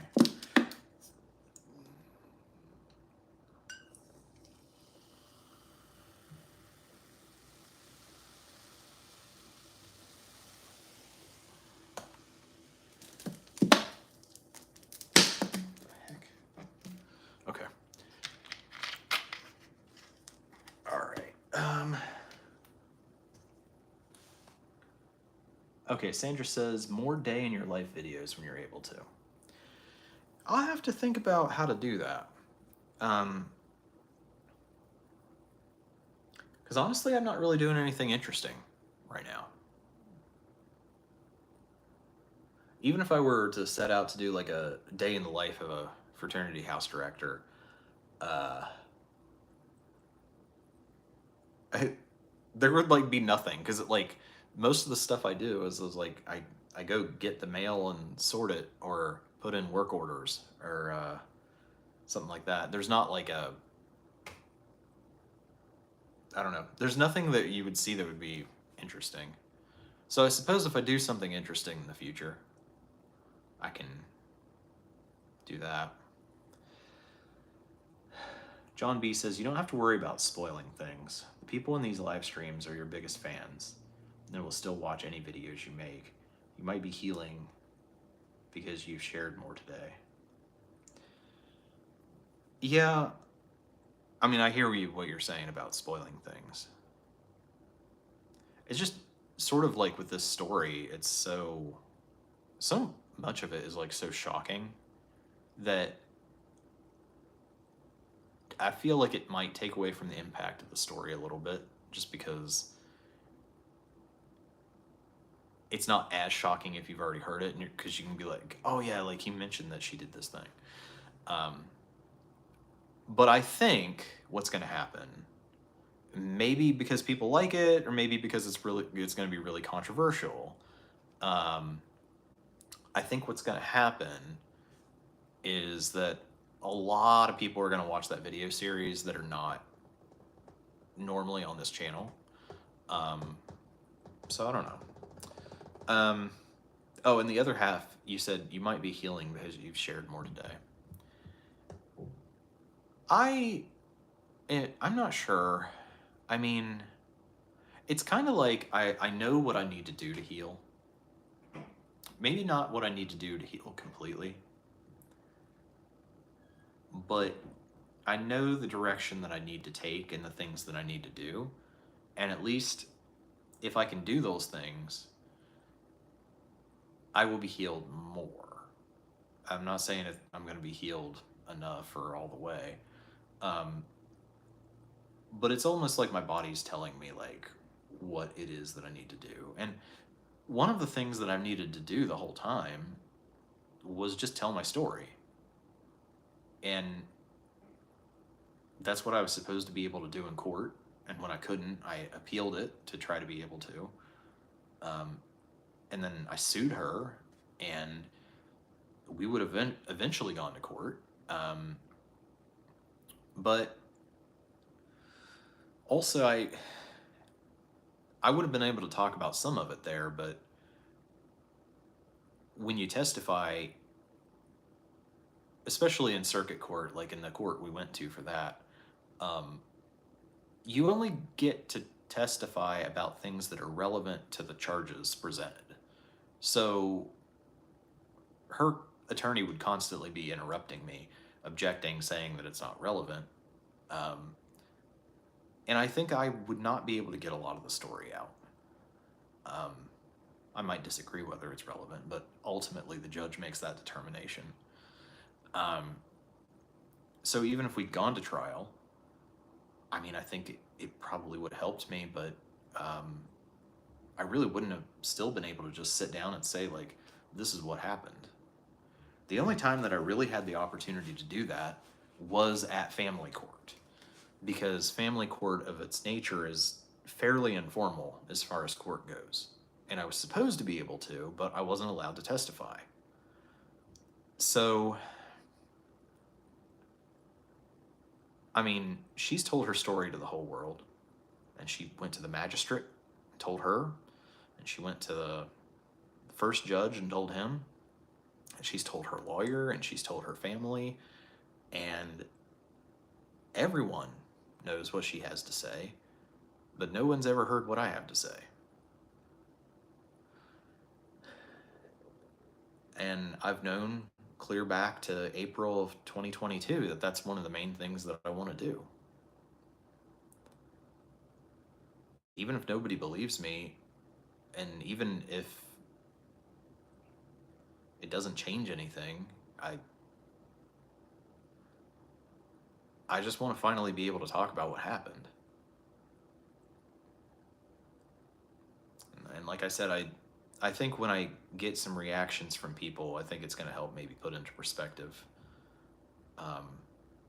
how messed up or not messed up the individual things that happened are. I hope you guys don't mind that this is going to be like 100 parts.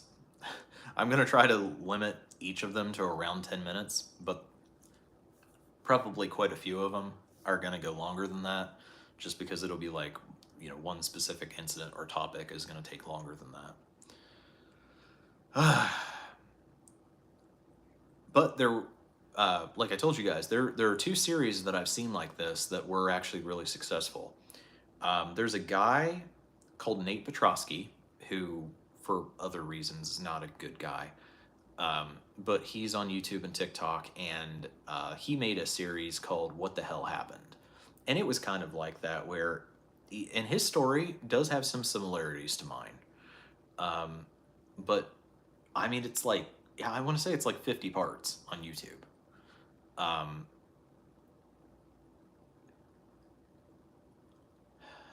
And he based his idea to do that off something he saw on TikTok. I only actually watched the first section of it, and it's some woman, and I don't remember her name, but she did that where she posted like 100 TikToks in a series, talking about some guy she met, and then like the relationship that she had coming from that. But it's been successful for both of them, and I want to tell this story honestly, even if nobody other than just the regular people that watch the channel will watch it. But I do think that other people will. And like I said, I also anticipate some people are going to hate watch it. But, I can't. All I'm going to do is say what I know, which honestly is not much. I was kind of kept in the dark. And there's a lot of it where I don't know what her side is. I have no idea what her thoughts or reasoning or anything is for a lot of the incidents. But where I do know it, I'll say it. This isn't me telling like my side of the story. This is just me telling everything I know. And then I'm gonna say, here's what she said, here's what I saw.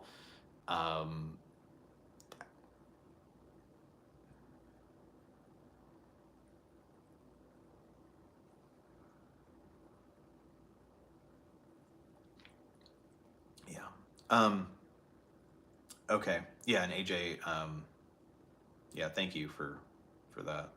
TMUSA just posted, I bet her family is so sick of listening to her nonsense over that. Not only do they know she has mental illness, but they consider the source, and you don't have to worry about your rep. Her family believes everything. I really wish that they didn't. But it's like I told her mom when she was on the witness stand. I stopped questioning her mom, like halfway through the questions that I had for her, because it just became apparent, and it's what I said to her. I'm like, I think we've been told very different stories. And you're right. They do know that she has a mental illness. One that specifically would make her do the stuff that she did. So you would think that her family would be like, at least like, is this real or is this caused by this? But they're not at all. Like, literally not at all. They 100% believe everything that she's saying. And that really hurt me too. Because, I care about her mom. I mean, I can't, her grandma I've only met once, so I'm not like really including her in that, but I was so hurt when I went to that first appellate hearing. I walked up there with the counselor from the Domestic Violence Center, who walked in with me as my advocate. We walked into the outside door of the courtroom, and her mom was sitting right there beside the door. And it just, all of this was so sudden. It like just hadn't sunk in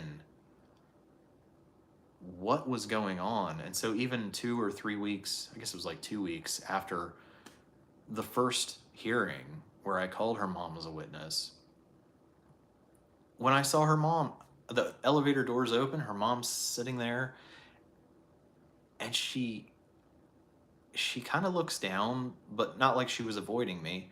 And then as we were walking in the door, she looks up at me for like a second, and I make eye contact with her, and I was just like, "Hey."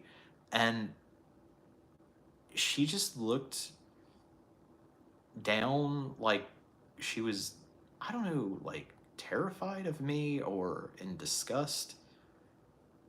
And it just really hurt because I was happy to see her. And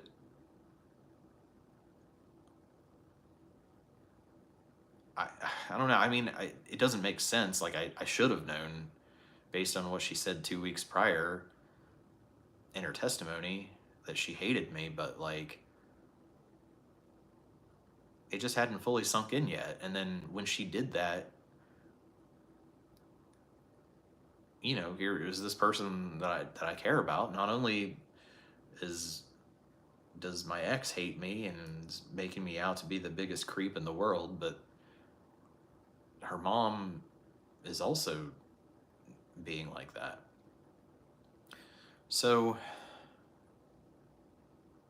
yeah, her whole family hates me, believes her, completely,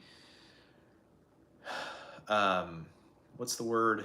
Enables her, never tells her she's wrong, um, bails her out of trouble every time she gets in trouble.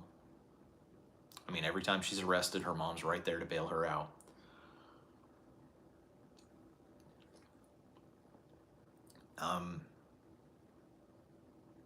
And it really sucks because you would think they know she's done it to them, you know? And I don't even know it's real. As many times as she's told me that her mother savagely beats her and steals money from her and all this stuff, I believed it, but did any of that actually happen? Or is she making accusations about her like she did about me? I don't know. Yeah, so TMUSA, I really wish that I didn't have to worry about my reputation or about, you know, and I wish her family did know that stuff about her, but they do not seem to. And it just seems like nobody believes me, whether it be her family or the legal system or any organization that was supposed to help. John says, have you considered going to law school? I think I did, like, briefly, but the thing is, so the lawyer that I got, not the first one I had, but the second one, the one that helped me write the appeal, he told me that the way that who he was working with me is he was trying to make me learn how to think like a lawyer. And he really encouraged me to go to law school. I told him, I'm like, I don't ever want to go through this again. I'm like, I'm doing this because this is my issue that I'm passionate about. I'm trying to prove my innocence, and I'm trying to save my relationship. But I never want to go through this again. And I would never have the passion to do it if it was for anybody else. So I'm not, and a big part of it, everybody in the court system is such a fucking asshole. Like, the other lawyers, the people who work in the offices, the judges. And that's one thing I don't understand about the judges, because lawyers act like they're terrified of judges. Like, I want to say they're walking on eggshells, but it's beyond that. And then judges used to be lawyers, right? So they were like cowering beneath judges, but then they become a judge, and then they just become a total fucking dickhead. Like, I, like you knew how that felt when you were a lawyer, and the judge treated you like that, and you didn't like it. So why are you gonna turn around and treat all the other lawyers like that? And it's to varying degrees. Like I dealt with 2, 3. I dealt with 3 judges. We had a family court judge. We had a circuit court judge, and then when I sued her, we had a different circuit court judge. She actually has dealt with the magistrate because that was an ex parte hearing, so I wasn't there for that.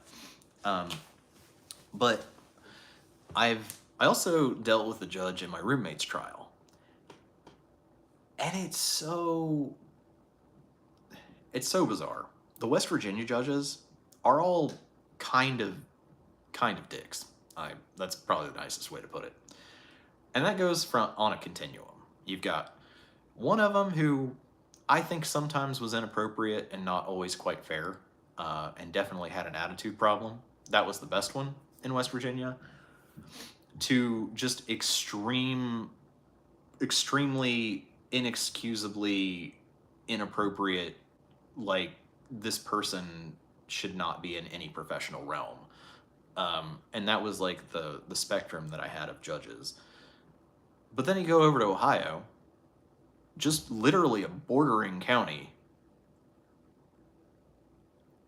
and I'll tell you who it was. It's Judge Grace in Athens. That was I think he might be the only judge, but he was the judge for my roommate's trial, and he was like soft-spoken and considerate and polite and like overly accommodating to both parties and seemed fair. So maybe this is a West Virginia issue. I don't know. I don't know what to think.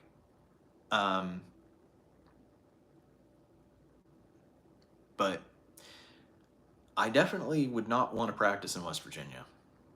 And actually, one of the guys from the WVU chapter of the fraternity, he actually just moved. He was a practicing lawyer in West Virginia and hated it. And he just moved to North Carolina and is working down there now.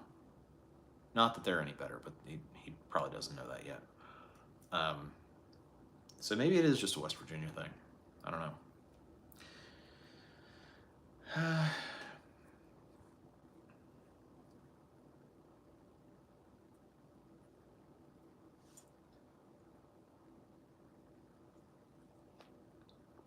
But yeah, so that's pretty much it. I mean, I think I said my goal for next time is just to make sure I get my taxes for 2023 done, for federal and state.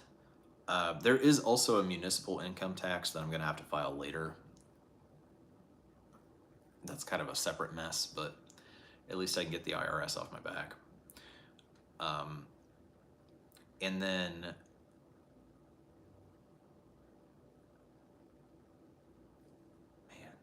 I think I had other things to tell you guys, and normally I prepare a list, but I've been so disorganized this month and so focused on other things I haven't been able to. So as I was doing this, I forgot and I left my notifications on. That person did finally get back to me about tomorrow, so it looks like as long as they don't cancel before I get off the stream, I'm going to go ahead and confirm the task. That means that I'm going to rent a car in the morning, go to Indianapolis, and I'm going to do what I said. I'm going to go make my money on TaskRabbit. Even with the rental of the car, I'm still going to gross, not gross, I'll net about $150. Might stop at IKEA. Actually, no, I'm still undecided about the bed, so I probably won't buy it tomorrow. But I'll be up in that area. I'll do some DoorDash. It'd be my first time leaving Bloomington since July 26th. So I've literally been here for 2 months and have not gone any farther than campus. So I don't know, I guess it's partly because of the car, but also like I am going to some extremes to save money. Well, like I said, I'm sure I had more, but I also forget what that was. I did want to tell you guys, I know it hasn't been as much of an issue lately, but I tried something new today on the stream. I made it so that you have to be subscribed to the channel in order to comment.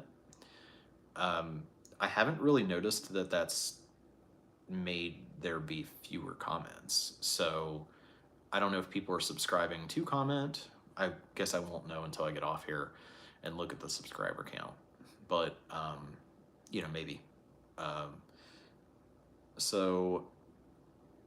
But obviously the actual solution to like growing the channel more is just post more often, which I'm working on. The next thing that's going to come out is probably going to be that late 6-month update, where I'll go more in depth than I did here about what's going on with the financial goals. Of course, I'll do an end of the year update as well. I really hope sometime within the next month I can get the stuff done that I need to do so I can film the third part of the 3-part video that I made in July.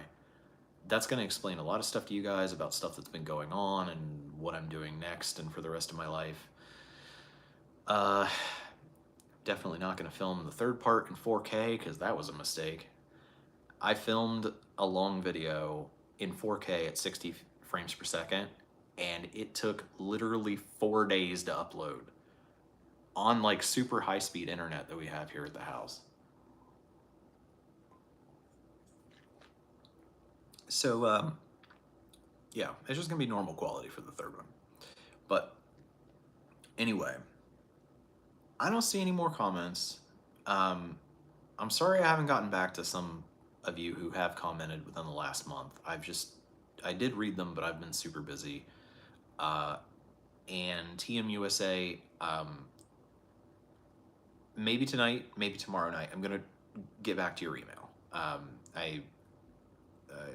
Yeah, like I said, I have it up on a tab and I just haven't been able to get back to you yet. Got a lot going on.